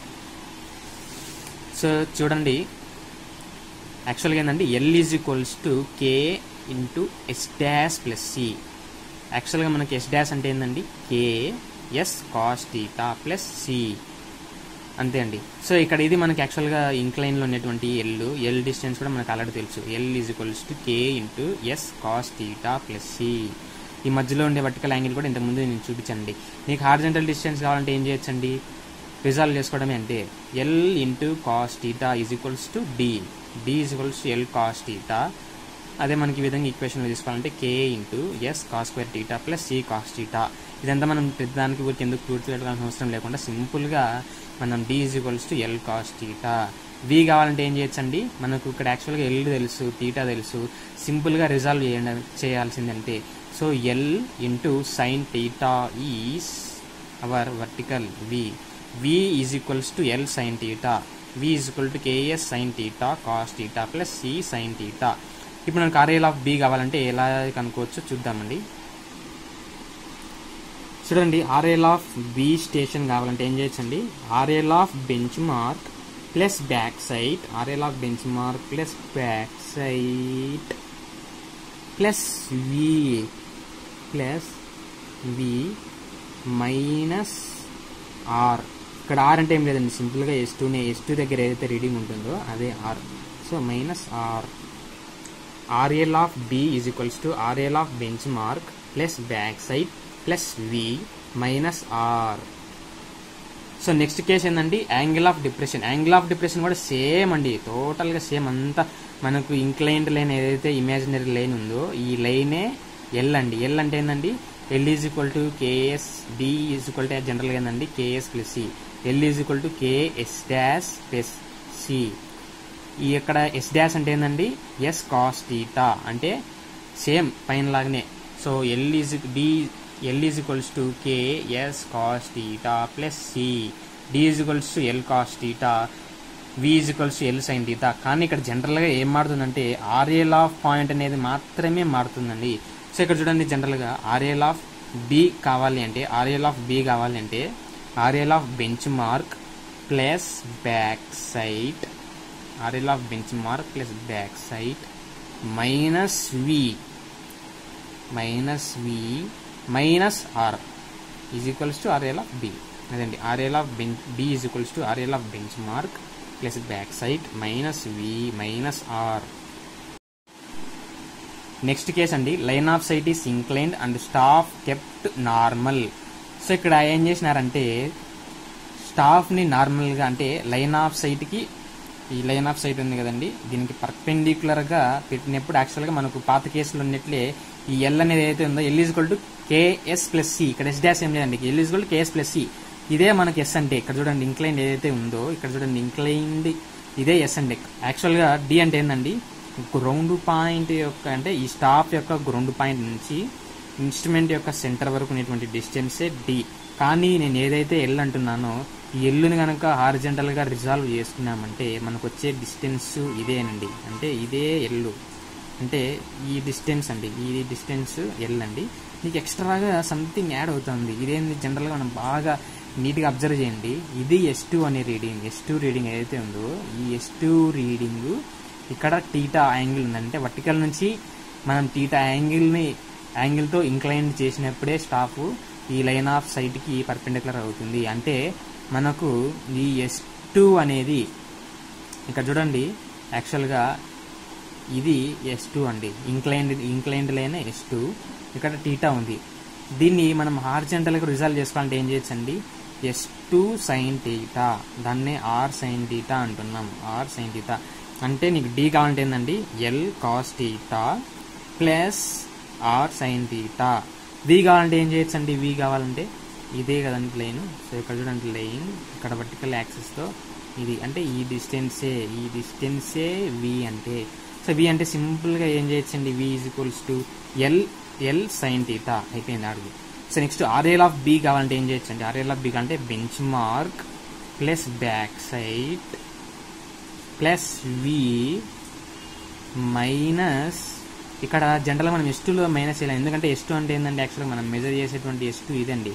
కానీ నీకు ఈడ ఏదైతే కావాలనో ఇది వర్టికల్ డిస్టెన్స్ అండి, వర్టికల్ ప్లేన్లో నుంచి మనం మైనస్ చేయాలి కాబట్టి ఏం చేయొచ్చు అండి, వర్టికల్ రిజాల్వ్ S2 యొక్క వర్టికల్గా రిజాల్వ్ చేసుకుంటే S2 cos θ. అందుకే RL of bench mark plus back side plus we minus R కాస్ θ. నెక్స్ట్ కేస్ అండి యాంగిల్ ఆఫ్ డిప్రెషన్.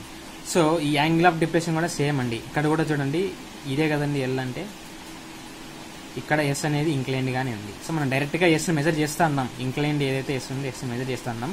సో కాబట్టి L is equals to KS plus C, డైరెక్ట్గా L is equals to KS plus C. D కావాలంటే ఏం చేయొచ్చు అండి, D అంటే ఏంది యాక్చువల్గా స్టాప్ ఎక్కడైతే పెట్టామో గ్రౌండ్ పాయింట్ పైన, అంటే బి అనే పాయింట్ నుంచి ఇన్స్ట్రుమెంట్ యొక్క సెంటర్ వరకు ఉండేటువంటి డిస్టెన్సే, హారిజంటల్ డిస్టెన్సే డి అండి. అంటే ఇదే చూడండి పైకి ప్రొజెక్ట్ చేశాను, ఇదే ఇక్కడ మనకు వచ్చినటువంటి డి. కానీ మనకు సెంట్రల్ అంటే ఎల్ అంటే ఏమంటామండి, ఈ నుంచి ఇదంతా ఎల్ అండి. ఈ ఎల్లుని కనుక నేను హారిజంటల్గా రిజాల్వ్ చేసుకున్నామంటే ఈడి వరకు వస్తూ ఉంది డిస్టెన్స్. అంటే ఇక్కడ చూడండి ఈ డిస్టెన్స్ మొత్తం కూడా అంటే వీటి వరకు కూడా ఎల్లే. మనం ఏం చేస్తామండి, ఎల్లు నుంచి సంథింగ్ ఏదో మనము సబ్ట్రాక్ట్ చేయాలి. ఏం చేయాలి చూడండి, ఇక్కడ కూడా సేమ్ అంటేనండి, ఇది వర్టికల్ ఇమాజినరీ వర్టికల్ ప్లేన్ అనుకుంటే మనం వర్టికల్ నుంచి ఏం చేస్తామనండి, ఈట యాంగిల్తో స్టాప్ని ఇంక్లైన్డ్గా పెట్టినప్పుడు మనకు లైన్ ఆఫ్ సైట్కి పర్పెండిక్యులర్గా ఉంది. సో కాబట్టి మనకు యాక్చువల్గా ఈ ఇంక్లైన్డ్ లైన్ ఏదైతే ఉందో S2 అనేది, దీన్ని మనం ఏం చేయాలండి, ఇక్కడ హారిజంటల్గా రిజాల్వ్ చేయాలండి. ఏ విధంగా చేయొచ్చండి హారిజంటల్గా రిజాల్వ్ చేయాలంటే, యాక్చువల్గా ఇది θ ఉంది కాబట్టి దీన్ని వర్టికల్ రిజాల్వ్ చేస్తే S2 cos θ వస్తుంది.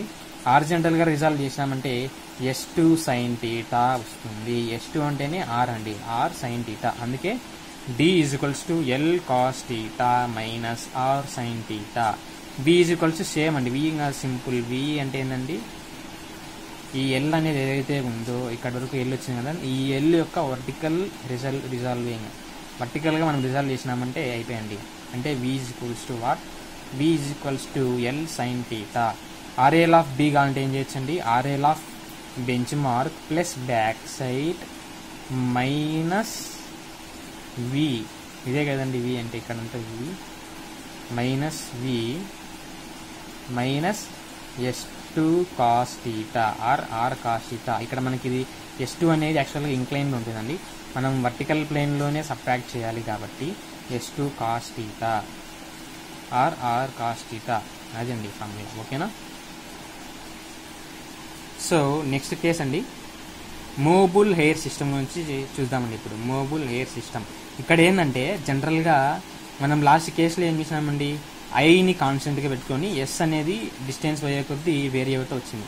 సో ఇప్పుడు ఏం చేస్తున్నామంటే ఎస్ని కాన్స్టెంట్గా పెడుతున్నాం. అంటే ఎస్ని ఎలా కాన్స్టెంట్గా పెట్టచ్చు అంటే, ఇక్కడ చూడండి మనకు జనరల్గా ఏంటంటే స్టాఫ్లో వచ్చేసి 2 టార్గెట్స్ని పెట్టుకున్నామంటే టార్గెట్ 1 అండ్ టార్గెట్ 2 అనేది ఈ విధంగా ఉంటుందండి. సో మనము ఒక నోన్ డిస్టెన్స్లోనే, అంటే మనకు జనరల్గా ఏంటంటే 2 to 3 మీటర్స్ అండి, మన ఇష్టం ఏదైనా ఎంతైనా తీసుకోవచ్చు. అంటే ఏ రీడింగ్ దగ్గరైనా పెట్టుకోండి, ఈ 2 టార్గెట్స్ మధ్యలో ఉండేటువంటి డిఫరెన్స్ 2 మీటర్స్ కానీ 3 మీటర్స్ కానీ ఉండొచ్చండి, ఎంతైనా పెట్టుకోవచ్చు. జనరల్గా 2 మీటర్స్ పెట్టుకుంటారండి. సో ఎస్ అనేది 2 మీటర్స్ అపార్ట్ డిస్టెన్స్లో మనకు ఇక్కడ టార్గెట్ 1 టార్గెట్ 2 అనేది పెట్టుకున్నామండి. అదే ఇక్కడ ఉండేది టార్గెట్ 1 టార్గెట్ 2 ఉంది. సో ఇక్కడ ఏంటంటే మనకు జనరల్గా అప్పర్ స్టేడియా హెయిర్కి లోవర్ స్టేడియా హెయిర్కి మధ్యలో ఉండేటువంటి డిస్టెన్స్ని స్టేడియా ఇంటర్వెల్ అంటున్నామండి. ఈ స్టేడియా ఇంటర్వెల్ అనేది కాన్స్టెంట్గా లేకుండా వేరీ అవుతూ వస్తుందండి. ఇక్కడ చూడండి ఇదేమో కాన్స్టెంట్గానే పెట్టినాను, ఇక్కడ చూస్తే ఒక పర్టికులర్ డిస్టెన్స్ దగ్గర ఐగనేమో ఇంత డిస్టెన్స్ ఉందండి. సో ఇదే కొంచెంగా దూరం వెళ్ళింటే కొంచెంగా చూడండి ఐ అనేది ఇంటర్సెప్ట్ ఏదైతే ఉందో స్టేడియా ఇంటర్వెల్ అనేది కొంచెం పెరిగిందండి. ఇంకా డిస్టెన్స్ ట్రావెల్ చేసింటే స్టేడియా ఇంటర్వెల్ అనేది పెరిగిందండి. అంటే ఇక్కడ ఎస్ను కాన్స్టెంట్గా పెట్టుకునే కానీ ఐ అనేది కూడా వేరీ అవుతూ వస్తుంది. ఈ మెథడే మనకు మూవబుల్ హెయిర్ మెథడ్ అంటున్నామండి. అంటే జనరల్గా మనం ఇక్కడ ఎలా చేస్తామంటే, మనకు ఇన్స్ట్రుమెంట్లో మనకు స్టేడియా డయాఫ్రమే మన స్పెషల్గా మనకు మైక్రోమీటర్తో అటాచ్ అయి ఉంటుందండి. సో అప్పుడు ఏం చేయొచ్చు అంటే జనరల్గా మనకు ఇన్స్ట్రుమెంట్ అనేది పర్టికులర్ డిస్టెన్స్లో మనము ఇన్స్ట్రుమెంట్ అనేది సెటప్ చేసుకున్న తర్వాత టెంపరీ అడ్జస్ట్మెంట్స్ అన్ని చేసిన తర్వాత ఇన్స్ట్రుమెంట్ ఈ స్టాప్ని సైడ్ చేసినామంటే స్టాప్లో మనకు ఈ T1 అంటే టార్గెట్ 1 టార్గెట్ 2 ఖచ్చితంగా మనకు ఈ లైన్ ఆఫ్ సైట్లో ఏదైతే ఈ upper stadia hair and lower stadia hair అనేది ఉందో ఈ హెయిర్స్ రెండు ఇక్కడ కరెక్ట్గా మనకు కోయిన్సైడ్ కావాలండి. అలా ఎప్పుడవుతుందండి యాక్చువల్గా మనకు ఎక్కడ అంటే అది జనరల్గా మనకి ఏంటంటే ఎంతో కొంత డిస్టెన్స్లో ఉంటుందండి. అంటే ఇక్కడ మనకు చూడండి ఇంకా ఈ పర్టికులర్ లైన్ దగ్గరికి అయితే రాలేదండి. అంటే ఇప్పుడు ఇది కొంచెం పైన ఉంది, ఇది మనకు లైన్, ఈ లైన్ దగ్గరికి రాలే, ఈ లైన్ దగ్గర కూడా రాలే. ఇప్పుడు మనం ఏం చేయొచ్చండి, ఇక్కడ జనరల్గా ఇక్కడ చూడండి మనకు మైక్రోమీటర్ అనేది ఉంటుందండి పైన. అంటే మైక్రోమీటర్ స్క్రూ అనేది ఇచ్చింటారు. ఈ స్క్రూని మనం రొటేట్ చేస్తూ ఉంటే అంటే ఒక రొటేషన్కి ఈ మధ్యలో ఉండేటువంటి డిస్టెన్స్ అంటే యాక్చువల్గా ముందు ఇక్కడ ఉందండి డిస్టెన్స్, అంటే ఈ ఒక పర్టికులర్లీ I1 అనే డిస్టెన్స్తో ఉందండి. సో నేను ఇక్కడ ఒక రొటేషన్ స్క్రూని తిప్పానండి. తిప్పినప్పుడు ఏమవుతుందంటే కొంచెం అంటే అది ఇంకా కొంచెం వీటి మధ్య డిస్టెన్స్ అనేది పెరిగిందండి, I2 దగ్గరకు వచ్చింది. సో ఇలాగే మనం ఏంటంటే ఈ మైక్రోమీటర్ స్క్రూని అనేది రొటేట్ చేస్తూ ఉంటే అంటే నెంబర్ ఆఫ్ రొటేషన్స్ చేస్తూ ఉంటే ఏదో ఒక టైంలో ఇక్కడ ఉన్నట్లుగా మనకు ఈ స్టాప్ అంటే upper stadia hair lower stadia hair అనేది కోయిన్సైడ్ అవుతుందండి. అంటే ఇక్కడ ఈ టార్గెట్ కోయిన్సైడ్ అవుతుంది. అప్పుడు మనకి ఎన్ని రొటేషన్స్కి మనకు ఈ ఐ అనేది ఇక్కడికి వచ్చిందో తెలుసుకుంటే మన యొక్క ప్రాబ్లమ్ని సాల్వ్ చేయొచ్చండి. సో జనరల్గా మనకి ఏంటంటే ఇక్కడ కూడా సేమ్ అంతే రకరకాల కేసెస్ ఉంటాయి. కానీ మనకు ఇక్కడ ప్రాబ్లం అనేది అడగారండి. మనకు ఉండేటువంటి సిలబస్లో డిప్లొమా స్టూడెంట్స్ని వాళ్ళు కన్సిడర్ చేసుకుని ఎగ్జామ్ ప్యాటర్న్ ఉంటుంది కాబట్టి జనరల్గా మనకు అంటే డెప్త్గా అయితే పోడరు. మనకు జనరల్గా ఏంటంటే మూవబుల్ హెయిర్ సిస్టమ్ అంటే ఏందనేది మనం తెలుసుకోవాలండి అంతే. సో జనరల్గా దీనిపైన ప్రాబ్లమ్స్ అయితే ఉండవు. కానీ మనం అర్థం చేసుకోవడం కోసం జనరల్గా ఏంటంటే ఎక్కువ ఇవి ఇంక్లైన్ డిస్టెన్స్లోనే వాడతారు కాబట్టి నేను ఇదే ఎగ్జాంపుల్కి తీసుకున్నాను. For inclined line of sight D = CS/N × cos² θ plus F + D × cos θ. సో ఇక్కడ ఏంటంటే జనరల్గా ఇక్కడ చూడండి C అంటే constant varying from 600 to 1000 and N = number of readings in micrometer. S = staff intercept. మనకు స్టాప్ ఇంటర్సెప్ట్ అనేది కాన్స్టెంట్ అండి. ఇక్కడ N అంటే ఏంటంటే నెంబర్ ఆఫ్ రీడింగ్స్. ఇంతకుముందు చెప్పాను కదండి ఎంత అంటే మనం ఎన్నిసార్లు మైక్రోమీటర్ స్క్రూ అనేది రొటేట్ చేస్తూ ఉన్నామో ఎన్నిసార్లు రొటేట్ చేసింటే ఇది పర్ఫెక్ట్గా ఈ upper stadia hair and lower stadia hair అనేది ఈ టార్గెట్కి కోయిన్సైడ్ అయిందో ఆ నెంబర్ ఆఫ్ రొటేషన్స్ని మనం యాక్చువల్గా మైక్రోమీటర్ స్క్రూ తెలుసు కదండి మనకు మైక్రోమీటర్ స్క్రూ ఇక్కడ ఇలా రీడింగ్స్ అన్ని వచ్చింటాయండి. ఈ రీడింగ్స్ ప్లస్ దీనిపైన కూడా రీడింగ్స్ ఉంటాయండి. ఈ రీడింగ్స్ ఎక్కడైతే ఎగ్జాక్ట్గా కోయిన్సైడ్ అవుతుంది అంటే నెంబర్ ఆఫ్ రొటేషన్స్ని ఇక్కడ మనం మెజర్ చేస్తూ ఉన్నాం. ఈ దాన్ని మనం ఏమంటున్నామంటే N అంటున్నాం. ఈ N వాల్యూ ఈ C వాల్యూ కాన్స్టెంట్ వాల్యూ తెలిసిందంటే మనము డిస్టెన్స్ క్యాలిక్యులేట్ చేయొచ్చండి. డిస్టెన్స్ని క్యాలిక్యులేట్ చేయొచ్చు. Next tangential system. ఈ టాంజెన్షియల్ సిస్టమ్ ఏంటంటే మనం ఇంత ముందు వరకు ఏం చేసామండి జనరల్గా సో మనం వచ్చేసి upper stadia hair lower stadia hair అంటే రెండు అడిషనల్ క్రాస్ హెయిర్స్ అనేది మనం పెట్టుకొని చేసామండి. సో అలా చేయకోకుండా అంటే మనకు ఎటువంటి అడిషనల్ 2 క్రాస్ హెయిర్ రీడింగ్స్ లేకోకుండా కూడా మనము డిస్టెన్స్ని మెజర్ చేయొచ్చండి. ఏ విధంగా మెజర్ చేయొచ్చు అంటే బై యూజింగ్ టాంజెన్షియల్ సిస్టమ్. అంటే జనరల్గా మనం నార్మల్ థియోడలైట్నే తీసుకొని వెళ్ళి అక్కడ ఉండేటువంటి నార్మల్ యాక్సిల్ క్రాస్ హెయిర్ రీడింగ్తోనే మనం రీడింగ్ తీసుకొని ఇక్కడ మనము సాల్వ్ చేస్తామండి. ఇక్కడ చూడండి stadia hairs are not at all required. అంటే ఇక్కడ అసలు అవసరమే లేదండి, స్టాడియా హెయిర్ అనే అవసరం లేదు. మరి ఏ విధంగా చేయొచ్చు అంటే మనం చూద్దాం, వచ్చే కొద్దీ మనకు మీకే తెలుస్తుంది. This method can even be used when telescope is not provided with a diaphragm. So మనం ఎటువంటి డయాఫ్రమ్ లేకోకుండా జనరల్గా మనకు vertical cross hair horizontal cross hair ఉన్నటువంటి డయాఫ్రమ్ యూజ్ చేసి కూడా మనము ఇక్కడ మనము హారిజంటల్ డిస్టెన్స్ని మెజర్ చేయొచ్చండి. The vertical angle θ1 and θ2 are measure to the 2 targets. So ఇక్కడ జనరల్గా ఈ టాంజెన్షియల్ యొక్క కాన్సెప్ట్ ఏంటంటే దీంతో కూడా 3 కేసెస్ ఉంటాయండి. దాంతో ఫస్ట్ కేసు వచ్చేసి both the angles are at elevation. First ఇది చూద్దామండి. సో ఇక్కడ ఏంటంటే మనకు వర్టికల్గా స్టాప్ తీసుకునేసి నోన్ డిస్టెన్స్ అని అంటే జనరల్గా మనం ఎంతైనా తీసుకోవచ్చు. నువ్వు 1.5 మీటరా 2 మీటర్సా 3 మీటర్సా ఎంతైనా కానీ మనకు ఒక known distance for example for suppose ఇక్కడ 2 మీటర్స్ ఉందనుకుందాం, ఇక్కడ 3 మీటర్స్ ఉందనుకుందాం, 3 మీటర్స్ ఉందనుకుందాం, or something just like 1 metre కానీ 1.5 మీటర్ కానీ ఎంతైనా కానీ ఒక నోన్ డిస్టెన్స్ దగ్గరకి మనం ఇక్కడ ఫస్ట్ 2 మీటర్స్ అంటున్నాను ఎగ్జాంపుల్కి. 2 మీటర్స్ దగ్గర చూసి ఎంత వర్టికల్ యాంగిల్ వచ్చిందనేది చూస్తూ ఉన్నాను. నెక్స్ట్ 3 మీటర్స్ దగ్గర ఎంత వర్టికల్ యాంగిల్ వచ్చిందనేది చూస్తూ ఉన్నాను. అంటే సెంట్రల్ క్రాస్ వైర్ రీడింగ్ అండి. సెంట్రల్ క్రాస్ వైర్ రీడింగ్ అనేది ఇక్కడ కోయిన్సైడ్ అయినప్పుడు 3 మీటర్స్ దగ్గర ఈ దానికి ఎంత వర్టికల్ క్రాస్ వైర్ అంటే ఎంత వర్టికల్ యాంగిల్ ఉందనేది మనం థియరీలో అయితే వర్టికల్ యాంగిల్ మెజర్ చేయొచ్చు కదండి. ఆ వర్టికల్ యాంగిల్ అనేది మెజర్ చేస్తే ఈ వర్టికల్ యాంగిల్స్ నుంచి మనము డిస్టెన్స్ని క్యాలిక్యులేట్ చేయొచ్చండి. సో అదే ఇక్కడ మీరు ఎప్పుడైనా కానీ కాన్స్టెంట్గా గుర్తుపెట్టుకోండి. ఈ టోటల్ టాంజెన్షియల్ టాక్యోమీటర్లో కాన్స్టెంట్గా ఏంటంటే మనకు θ1 అంటే ఎప్పటికైనా కానీ అప్పర్ టార్గెట్కి θ1 ఉంటుందండి. θ1 మెజర్ చేస్తాం. లోవర్ టార్గెట్కి θ2 మెజర్ చేస్తున్నాం. లోవర్ రీడింగ్ ఉందండి. ఇక్కడ లోవర్ రీడింగ్ నుంచి గ్రౌండ్కి ఉండే డిస్టెన్స్ని R అంటున్నాం. లోవర్ రీడింగ్ నుంచి హారిజంటల్ లైన్ ఆఫ్ సైట్కి మధ్యలో ఉండేటువంటి డిస్టెన్స్ని V అంటున్నాం. సో ఇక్కడ చూడండి, జనరల్గా నేను ఫస్ట్ ఈ ట్రయాంగిల్ తీసుకున్నానండి. సో ఫస్ట్ అంటే θ1 అనే ట్రయాంగిల్ అంటే ఈ ట్రయాంగిల్ని తీసుకున్నానండి. ఫస్ట్ ఆఫ్ ఆల్ ఈ ట్రయాంగిల్ మొత్తం కూడా తీసుకుంటే జనరల్గా ఇది డిస్టెన్స్ D అండి. ఇక్కడ θ1 ఉంది. ఇక్కడ ఏముందండి, ఇది యాక్చువల్గా S plus V. So S plus V ఉంది. నెక్స్ట్ ఇంకొకటి ఈ ట్రయాంగిల్ తీసుకున్నామండి. సో ఇక్కడ ఏంది θ2, ఇక్కడ వచ్చేసి జనరల్గా ఏముందండి V and distance is D. So ఇక్కడ ఇది చూడండి distance D, θ2 vertical distance is V. V is equals to D tan θ2. So నీకు S కావాలంటే ఏం చేయొచ్చండి, S అంటే యాక్చువల్గా ఈ డిఫరెన్స్. S కావాలంటే D tan θ1 మైనస్ tan θ2. ఫైనల్గా ఏంటంటే D is equals to S by tan θ1 minus tan θ2. మనం సింపుల్గా ఇదేమి లేకోకుండా సింపుల్గా మీరు ఎలా గుర్తుపెట్టుకోవచ్చు అంటే సింపుల్గా ట్రిక్ ఏంటంటే S బై ఇక్కడ చూడండి నాకేం కావాలంటే ఇక్కడ ఈ 2 లైన్స్ ఏవైతే ఉన్నాయో ఈ 2 లైన్స్ మధ్య θ కావాలండి. θ S అనేది ఈ రెండింటి మధ్యలోనే కదా ఉండేది. ఈ 2 లైన్ల మధ్య ఉండే θ ఎట్లా వస్తుందండి, ఇది θ1 కదండి పెద్దది. θ1 మైనస్ θ2 ఈజ్ ద θ. అందుకే ఇక్కడ అలాగే చేస్తాం చూడండి, S by tan θ1 minus tan θ2 అనేది చేసామండి. నెక్స్ట్ V కావాలంటే ఏం చేయొచ్చండి, సింపుల్గా ఇక్కడ చూడండి V కావాలంటే V is equals to D tan θ2. V is equals to D tan θ2 అంతే. నెక్స్ట్ RL ఆఫ్ B కావాలంటే ఏం చేయొచ్చండి, RL ఆఫ్ B కావాలంటే ఇక్కడ చూడండి RL of bench mark plus back side plus V minus R is the RL of B. అక్కడ చూడండి చూసిండేది RL of B is equals to RL of bench mark plus back side plus V minus R. Next case అండి, both the angles are at depression.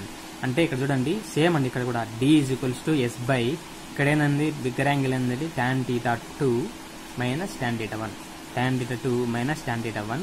V is equals to V అంటే ఇక్కడ చూడండి ఇది Vకి రెస్పెక్టెడ్గా ఉన్నటువంటి లైన్కి ఉండే యాంగిల్ ఏముందండి, ఇక్కడ θ2 ఉంది. So V is equals to D tan θ2.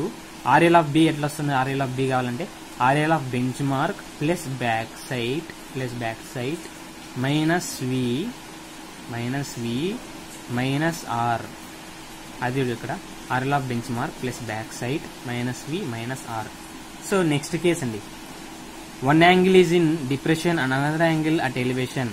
So జనరల్గా మనకి ఈ కేసు ఎప్పుడు వస్తుందండి, మనకు గ్రౌండ్ అనేది నియర్లీ ఫ్లాట్గానే ఉండేప్పుడు ఇలాగా angle of elevation angle of depression 2 కూడా వచ్చే అవకాశాలు ఉంటాయండి. సో ఇక్కడ చూస్తే నీకు ఈ ఎస్కు మధ్యలో ఉండేటువంటి θ యాంగిల్ నీకు కావాలంటే θ1 θ2 2 యాడ్ చేస్తేనే కదండి వచ్చేది. అందుకే ఇక్కడ చూడండి D is equals to S by tan θ1 plus tan θ2. V is equals to V ఇక్కడ చూడండి V అంటే ఏంటంటే యాక్చువల్గా ఈ లైన్ ఆఫ్ సైట్ హారిజంటల్ ఉన్నప్పుడు ఏదైతే ఉందో అక్కడ నుంచి లోవర్ టార్గెట్కి ఉన్నటువంటి డిస్టెన్సే V అండి. లోవర్ రీడింగ్ నుంచి గ్రౌండ్కి ఉన్న డిస్టెన్సే R అండి. సో ఇక్కడ V నీకు ఎప్పుడు వస్తుందండి, V ఈజ్ యాక్చువల్లీ θ2. అందుకే V is equals to D tan θ2. నీకు RL ఆఫ్ B కావాలంటే ఏం చేయొచ్చండి, RL of bench mark plus back side minus V minus R. RL of bench mark plus back side minus V minus R. ఓకేనండి. So next substance bar method. ఈ substance bar method అంటే ఏంటంటే మనకు జనరల్గా ground అనేది ఇంక్లైన్డ్గా ఉంటే కనుక, so ఇక్కడ చూడండి ఫర్ ఎగ్జాంపుల్ గ్రౌండ్ చాలా ఎక్కువ అండ్యులేషన్స్ ఉన్నాయండి. సో ఈ మధ్యలో మనకు హారిజంటల్ డిస్టెన్స్ని క్యాలిక్యులేట్ చేయాలంటే చేయలేమండి, మనం ఏదైనా పెట్టాలన్నా కూడా పెట్టలేం. సో మనకు ఇక్కడ ఒక కొత్త టెక్నిక్ని యూజ్ చేసి ఏ విధంగా ఫైండ్ అవుట్ చేయొచ్చు అంటే చూడండి ఇక్కడ ఇది సబ్స్టెన్స్ బార్ అంటే ఇదే అండి. సబ్స్టెన్స్ బార్ ఎలా ఉంటుందండి నేను చూపిస్తాను. ఇక్కడ చూడండి సో సబ్స్టెన్స్ బార్ అంటే జనరల్గా ఏ విధంగా ఉంటుందంటే మనకు ట్రైపాడ్ ఉంటుందండి. ట్రైపాడ్ పైన మనకు జనరల్గా ఒక చిన్న స్మాల్ సెటప్ వచ్చేసి కింద ఫుట్ స్క్రూస్ కూడా ఉంటాయండి. దీనికి కూడా ఫుట్ స్క్రూస్ ఉంటాయి. దాని మీద మనము ఒక స్పిరిట్ లెవెల్ అనేది పెట్టుకుంటామండి. అంటే స్పిరిట్ లెవెల్ పెట్టుకుంటాం. ఇది జస్ట్ ఏంటంటే జనరల్గా ఒక స్టిక్ లాగా ఉంటుంది. అంటే జస్ట్ ఒక స్టిక్ లాగా ఉంటుంది. ఇక్కడ ఒక టార్గెట్, ఇక్కడ ఒక టార్గెట్ అండి. ఈ మధ్యలో జనరల్గా ఏంటంటే 3 to 4 మీటర్స్ ఉంటుంది. అంటే ఈ టార్గెట్ ఉంటుంది. ఈ 2 టార్గెట్స్ మధ్యలో మనకు 3 మీటర్స్ కానీ 4 మీటర్స్ కానీ ఉంటుంది. ఇదేంటంటే మనకు జనరల్గా గ్రౌండ్ ఒక అండులేషన్స్లో ఉన్నప్పుడు మనకు ఈ సర్ఫేస్ అనేది ఈ అండులేషన్ గుండా సర్ఫేస్ని మనం ఏం చేస్తున్నామంటే ఫ్లాట్గా చేస్తూ ఉన్నాం. అంటే ఒక లెవెల్ గ్రౌండ్ లాగా చేస్తూ ఉన్నామండి. ఈ అండులేషన్ గ్రౌండ్ని మనం ఇక్కడ లెవెల్ గ్రౌండ్గా చేస్తూ ఉన్నాం. ఎలా చేస్తూ ఉన్నాం? ట్రైపాడ్ మీద పెట్టి ఫుట్ స్క్రూస్ని అడ్జస్ట్ చేస్తా ఈ ఉండేటువంటి స్పిరిట్ లెవెల్ ఏదైతే ఇక్కడ ఉందో బబుల్ ట్యూబ్ని సెంటర్లోకి తీసుకొస్తా ఉన్నామండి. ఇప్పుడు బబుల్ ట్యూబ్ సెంటర్లో అంటే ఏంటండి, ఇక్కడ పర్ఫెక్ట్లీ హార్జెంటల్ అయినట్టే కదండి. ఇలా పర్ఫెక్ట్గా హార్జెంటల్గా పెట్టినప్పుడు ఈ సబ్స్టెన్స్ బారు మనము ఒక స్టేషన్ ఎక్కడైనా కానీ స్టేషన్ ఏ దగ్గర నుంచి మనము మామూలుగా జనరల్గా మన టీవీ లైట్ పెట్టుకుని ఈ నుంచి ఫస్ట్ టార్గెట్కి సెకండ్ టార్గెట్కి సైడ్ చేసి ఈ మధ్యలో ఉండేటువంటి యాంగిల్ ఏదైతే ఉందో ఈ యాంగిల్ని మెజర్ చేస్తూ ఉన్నామండి. ఈ యాంగిల్ని మనం మెజర్ చేయాలి. సో ఇలా ఈ 2 పాయింట్స్ మధ్యలో ఉన్నటువంటి యాంగిల్ ఏదైతే ఉందో ఈ థీటా అనే యాంగిల్, ఈ థీటా యాంగిల్ని మనం మెజర్ చేసిన తర్వాత ఇక్కడ చూడండి, అదే ఇక్కడ చూపించానండి. సో ఇదే మనకు హారిజంటల్, అంటే ఇది ఇక్కడ చూడండి, ఇది హారిజంటల్ ప్లేన్లో ఉంది. ఈ డ్రాయింగ్ ఉండేది హారిజంటల్ ప్లేన్లో ఉంది, వర్టికల్ ప్లేన్లో కాదు. సో ఇది మనకు ఎస్ అండి. ఎస్ అనేది డిస్టెన్స్, 2 టార్గెట్స్ మధ్యలో ఉన్నటువంటి డిస్టెన్స్ ఎస్. సో మనకి ఆబ్జెక్ట్ అనేది అంటే స్టేషన్ ఇన్స్ట్రుమెంట్ స్టేషన్ అనేది ఇక్కడ పెట్టానండి. ఈ నుంచి 2 టార్గెట్స్ని సైడ్ చేసింటే మధ్యలో వచ్చిన యాంగిల్ అనేది థీటా అండి. ఇప్పుడు మనకు హారిజంటల్ డిస్టెన్స్ ఎక్కడ ఏదండి, ఇక్కడ ఈ వర్టికల్ ఈ ఒక సబ్స్టెన్స్ బార్ ఏదైతే ఉందో దీనికి లైన్ ఆఫ్ సైట్ పర్పెండిక్యులర్గా ఉన్నప్పుడు ఈ ఇమాజినరీ లైన్ ఏదైతే ఉందో ఇదే కదండి మనకు డి అనేది. ఇక్కడ చూడండి ప్యారలల్గా ఉంది, ఇక్కడ కూడా ఇదే డి. అంటే ఈ డి ఎలా వస్తుందండి, ఇక్కడ ఎగ్జాక్ట్గా మనకు ఇక్కడ డ్రాయింగ్లో వచ్చింది, నేను సరిగ్గా గీయలేదు కాబట్టి ఎగ్జాక్ట్గా ఏంటంటే ఇది మనకు కరెక్ట్గా సెంటర్లో ఉంది. అంటే S/2 దగ్గర వస్తుందండి. యాక్చువల్గా ఇది S/2 దగ్గర వస్తుందండి. ఓకేనా? సో అలాగే ఇక్కడ చూడండి, ఇది కూడా అండి సేమ్ జస్ట్ θ/2లో ఉంటుంది. అందుకే ఇక్కడ చూడండి D tan θ/2 S/2, d S/2 into 1 tan θ/2. దీన్ని ఏ విధంగా రాసుకోవచ్చండి, d of S 1 tan θ/2 అంటే ఏంటండి cot θ/2. అంటే మనము ఈ ఫార్ములాలో సబ్స్టిట్యూట్ చేసి ఈ హారిజంటల్ డిస్టెన్స్ డీని మనం మెజర్ చేయొచ్చండి. అదే సబ్స్టెన్స్ బార్ మెథడ్ అంటే. సో ఇక్కడ చూడండి, మనం ఒక ప్రాబ్లం చేద్దాం. సో ఇక్కడ చూడండి, instrument is at A and sighted to B. The following observations were made with a fixed hair tachyometer. అంటే ఇక్కడ ఏమంటున్నాడంటే మనకు, సో మనం చాలా కేసెస్ చూసాం కదండి, fixed hair method, movable hair method అని. సో దీంతో మనకు ఇప్పుడు ఫిక్స్డ్ హెయిర్ మెథడ్ ఇచ్చాడండి ప్రాబ్లం. మూవబుల్ హెయిర్ మెథడ్ పైన జనరల్గా మనకు ప్రాబ్లమ్స్ అయితే ఉండవు. Fitted with an analytical lens. So ఇక్కడ మనకి ఇంకొక క్లూ కూడా ఇచ్చాడండి. ఇక్కడ చూడండి, అనలిటికల్ లెన్స్ క్లూ ఇచ్చాడండి. సో అంటే సింపుల్గా మనకు ఏం చేసుకోవచ్చు, అనలిటికల్ లెన్స్ అంటే ఏంటండి, A = 100, C = 0. అప్పుడే మనకు 2 డేటా వచ్చేసిందండి. Next RL of bench mark ఇచ్చాడండి. RL ఆఫ్ బెంచ్ మార్క్ వచ్చేసి bench mark is 100. Next back side కూడా ఇచ్చాడండి 1.4 మీటర్స్ అంట. సో వాళ్ళు stadia hair readings, axial hair reading, vertical angle ఇచ్చాడండి. అంటే మనం ఇది చూస్తే ఏం చేసుకోవచ్చు అండి, మనకు ఫస్ట్ మనకు రావాల్సినటువంటి ఐడియా ఏంటంటే fixed hair method. Fixed hair మెథడ్లో మనకి రకరకాల మెథడ్స్ ఉన్నాయండి. అంటే ఏంది, ఫస్ట్ ఆఫ్ ఆల్ మనకు లైన్ ఆఫ్ సైట్ హారిజంటల్గా ఉన్నప్పుడు, లైన్ ఆఫ్ సైట్ ఇంక్లైన్డ్గా ఉన్నప్పుడు, లైన్ ఆఫ్ సైట్ ఇంక్లైన్డ్గా ఉన్నప్పుడు స్టాఫ్ వర్టికల్గా ఉందా లేకుంటే స్టాఫ్ ఇంక్లైన్ నార్మల్గా ఉందా, మరి దాంతో కూడా మళ్ళీ యాంగిల్ ఆఫ్ ఎలివేషనా, యాంగిల్ ఆఫ్ డిప్రెషన్, ఇవన్నీ తెలుసుకోవాలా. సో ఫస్ట్ మనకి ఇక్కడ వాడు ఇచ్చిన ఇంటూ చూడండి, మనం ఇక్కడ ఏం చేసుకోవచ్చు అంటే మనకి ఇక్కడ పక్కాగా ఓడైతే తెలుస్తూ ఉందండి. ఏమని, ఇది line of sight is inclined case నుంచి వచ్చింది. అది కూడా ఏంది, పర్టికులర్లీ కేసే. మళ్ళీ దాంతో యాంగిల్ ఆఫ్ ఎలివేషన్ ఇక్కడ ఇచ్చారు చూడండి. ప్లస్ అంటే ఏంటండి, angle of elevation. So angle of elevation అని కూడా మనకు తెలిసిపోయింది. ఇంకా దీంతో మనకు తెలియాల్సిందేనండి. సో యాంగిల్ ఆఫ్ ఎలివేషన్ అన్నాడు, బాగానే ఉంది. ఇప్పుడు యాంగిల్ ఆఫ్ ఎలివేషన్లోనే మనకు వర్టికల్గా స్టాఫ్ ఉందా, లేకుంటే ఇదే యాంగిల్ ఆఫ్ ఎలివేషన్లోనే మనకు నార్మల్గా స్టాఫ్ ఉందా గ్రౌండ్ ఇక్కడ అనేది పర్టికులర్ ఈ క్వశ్చన్లో మెన్షన్ చేయలేదండి. సో అప్పుడు మనం ఏ విధంగా కనుక్కోవచ్చండి? సో నేను ఇంతకుముందు ఒక విషయం చెప్పానండి మీకు, ప్రాక్టికల్గా చేయాలంటే చాలా డిఫికల్ట్ కదండి. ఎంత యాంగిల్తో మనము ఇంక్లైన్డ్ పెట్టాలనేది కొంచెం కష్టం. అంటే ప్రాక్టికల్గా ప్రతిసారి మనం చేయాలంటే కష్టం. మనకి ఇక్కడ ఒక టెక్నిక్ ఉందండి. ఏమిటంటే సో జనరల్గా మనకు ఇది కదండి ఎస్ అంటే ఎస్. మీకు ఒక పెద్ద డ్రాయింగ్ గీసి చూపిస్తానండి, అప్పుడు మీకు క్లారిటీగా అర్థమవుతుంది. తర్వాత మనం ప్రాబ్లం అయితే చేద్దాం. సో ఇక్కడ చూడండి, మీకు ఎగ్జాంపుల్కి ఒకటి డ్రాయింగ్లో చూపిస్తున్నానండి. సో ఇక్కడ ఏంటంటే ఎప్పుడైతే మనకు లైన్ ఆఫ్ సైట్కి స్టాఫ్ అనేది పర్పెండిక్యులర్గా ఉంటుందో, యాక్చువల్గా మనకి డిస్టెన్స్ ఏమనుకున్నామండి, రెండింటి మధ్య ఉండేటువంటి డిస్టెన్స్ ఏదైతే ఉంటుందో దీన్ని ఎస్ అనుకున్నాం కదండి. సో ఎస్ని కొంచెం బాగా అబ్జర్వ్ చేయండి. ఇక్కడ ఈ యొక్క లోవర్ స్టాఫ్ హెయిర్ రీడింగ్కి అప్పర్ స్టాఫ్ హెయిర్ రీడింగ్కి యాక్సియల్ హెయిర్ రీడింగ్కి మధ్యలో డిస్టెన్స్ని కనుక మనం తీసుకున్నా అంటే ఇక్కడ కూడా తీసుకున్నామంటే ఖచ్చితంగా నీకు ఈ డిస్టెన్స్ ఏదైతే ఉందో అది ఖచ్చితంగా S/2 అండి. అంటే ఈక్వల్గా మనం డ్రాయింగ్లో కూడా చూడండి చాలా ఈక్వల్గా కట్ అయిందండి. మనకి ఎప్పుడైతే పర్పెండిక్యులర్గా ఉంటుందో స్టాఫ్ అనేది లైన్ ఆఫ్ సైట్కి, ఇక్కడ చూడండి మనం స్టాఫ్ కనుక వర్టికల్గా పెట్టినామంటే ఇక్కడ చూడండి పెట్టింటే నీకు యాక్చువల్గా ఇది ఎస్ అండి. కానీ ఇక్కడ చూడండి మనకు ఈ ఎస్ ఏదైతే ఉందో దాంతో కరెక్ట్గా సెంటర్లో కట్ అయినట్టు కనిపిస్తూ ఉందండి డ్రాయింగ్లో. ప్రాక్టికల్గా మనం చూసినా కూడా కరెక్ట్గా సెంటర్లో లేదంటే కొంచెం దీనికంటే ఇక్కడ ఉండే డిస్టెన్స్ కంటే ఇది కొంచెం ఎక్కువగా ఉన్నట్టు కనిపిస్తుంది కదండి.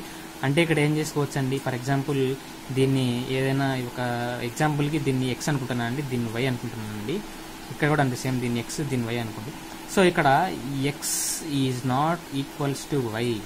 ఎప్పుడు స్టాఫ్ ఈజ్ కెప్ట్ వర్టికల్, అంటే ఎప్పుడైతే మనకు స్టాఫ్ అనేది వర్టికల్గా ఉంటుందో అప్పుడు మనకు కొంచెం డిఫరెన్స్ అనేది ఈక్వల్గా ఉండదండి ఈ రెండింటి మధ్య. ఎప్పుడైతే మనకు స్టాఫ్ నార్మల్గా ఉంటుందో x is equals to y. So staff is normal to line of sight. ఇచ్చిన ప్రాబ్లంలో కూడా ఒకసారి చూసుకున్నామంటే అండి మనకు యాక్చువల్గా రీడింగ్స్ రాసుకున్నామండి. S1 ఎంత ఇచ్చాడండి, S1 అనేది ఎంత ఇచ్చాడండి, S1 is 0.75 meters, S2 is 1.435 meters, S3 is 2.12 meters. So ఒకసారి డిఫరెన్స్ అనేది గమనిద్దామండి. ఏమైనా గమనిద్దామండి difference S2 minus S1 S3 minus S2 is equals to 1.435 minus 0.75 is equals to 0.685. Next 2.12 minus 1.435 is equals to 0.685. So ఇక్కడ చూడండి ఇది 0.685, ఇది 0.685. అంటే మనం దీని నుంచి ఏం అర్థం చేసుకోవచ్చు అండి, ఇక్కడ conclusion staff is normal to the line of sight. So మనం ఇప్పుడు డ్రాయింగ్ గీయడం స్టార్ట్ చేయాలండి. ఇప్పుడు మనం యాక్చువల్గా డ్రాయింగ్ గీయాలి. సో మనం ఎప్పుడైతే నార్మల్గా ఉందని తెలిసిందో వెంటనే మనం డ్రాయింగ్ చేసుకోవాలండి. డ్రాయింగ్ వచ్చేసి మనం ఫస్ట్ ఇన్స్ట్రుమెంట్ స్టేషన్ వచ్చేసి ఏ దగ్గర ఉంది, ఇక్కడ బి ఉంది, బి దగ్గర స్టాప్ పెట్టినాము. ఇది కొంచెం ఎలివేషన్లో ఉంది. RL of bench mark is 100 and back side reading ఇచ్చాడు వాడే 1.4 meters అని. యాంగిల్ ఆఫ్ ఎలివేషన్ కూడా ఇచ్చినాడు 15 degrees. సో మనకు S1 S2 S3 రీడింగ్స్ కూడా వచ్చింది. సో ఇప్పుడు మనం ఏం చేయాలంటే యాక్చువల్గా మనం ఏం కనుక్కోవాలా, డి అనేది కనుక్కోవాలి, ఎంత డిస్టెన్స్లో ఉంది అనేది కనుక్కోవాలి. సో మనకు డి కనుక్కోవాలంటే డి కంటే ముందు ఏం చేసుకోవచ్చు అండి, ఎల్ కనుక్కోవాలండి. First of all L is actually KS plus C. So that is equals to K మనకు తెలుసు అండి 100 ఇంటూ ఎస్. ఎస్ అంటే ఏంటండి యాక్చువల్గా మనకు డిఫరెన్స్ అండి, ఈ మధ్యలో ఉండేటువంటి డిఫరెన్స్ అంటే 2.12 minus 0.75. 2.12 minus 0.75 is s. Ks plus c 0. మనకు సింపుల్గా ఏమవుతుందండి 137 meters. అంటే ఈ 137 meters ఏంటండి యాక్చువల్గా మనకు ఈ సెంటర్ ఉంది, ఈ ఇంక్లైన్డ్ లైన్ అండి. ఈ ఇంక్లైన్డ్ లైన్ ఏదైతే ఉందో ఇమాజినరీ ఇంక్లైన్డ్ లైన్, ఈ యొక్క డిస్టెన్స్ 137 meters అండి. కనుక్కోవాలండి డి కనుక్కోవాలండి. డి కావాలంటే ఏంటండి ఫార్ములా జనరల్గా l cos theta plus are sine theta. మనం ఇంతకుముందు కేసెస్లో చూసాం కదండి, ఇదే కదండి ఫార్ములా. సో సింపుల్ సబ్స్టిట్యూషన్ ఏంటంటే ఏం లేదు, 137 cos 15 degrees plus 1.435 sin 15 degrees. So that is equals to 132.7 meters. Next v కావాలంటే, వి కావాలంటే ఏంటంటే సింప్లీ వి కావాలంటే ఎల్ సైన్ థీటా. సో మనకి ఎల్ తెలుసండి, 137 sine 15 degrees equals to 35.458 meters. So ఇప్పుడు మనకు తెలియాల్సింది ఏంటండి, ఆర్ఎల్ ఆఫ్ బి కావాలండి. RL of B, RL of B కూడా మనం ఎలా కనుక్కున్నామండి, సింప్లీ ఇక్కడ చూడండి. యాక్చువల్గా ఇది మనకు ఇన్స్ట్రుమెంట్ స్టేషన్, ఇక్కడ వచ్చేసి 100 అండి, 1.4. సో మనకి లైన్ ఆఫ్ సైట్ యొక్క ఆర్ఎల్ కావాలంటే, లైన్ ఆఫ్ సైట్ యొక్క ఆర్ఎల్ కావాలంటే ఏం చేయొచ్చండి, bench mark plus back sight. Bench mark is 100 plus back sight is 1.4. ఇక్కడ మనకు స్టాఫ్ అనేది ఈ విధంగా చెప్తున్నాం. మనకు ఈ సెంట్రల్ క్రాస్ ఎయిర్ రీడింగ్ నుంచి ఉండేదే వి. ఈ వి ఎంత ఇచ్చినాడండి, మనం కనుక్కున్నాం కదా, 35.458 meters అని. So RL of bench mark plus back sight plus v plus 35.458 plus we minus ఇక్కడ చూడండి మనకు ఇంక్లైన్డ్ లెంత్ తెలుసండి. ఆర్ రీడింగ్ అనేది మనకి ఏదైతే మనకు వాళ్ళు ఇచ్చినారో 1.435 అనేది ఇంక్లైన్డ్ లైన్ అండి. మనకేం కావాలి, యాక్చువల్గా వర్టికల్ లైన్ అనేది కావాలి. ఈ మధ్యలో టీటా ఎంత అండి, టీటా.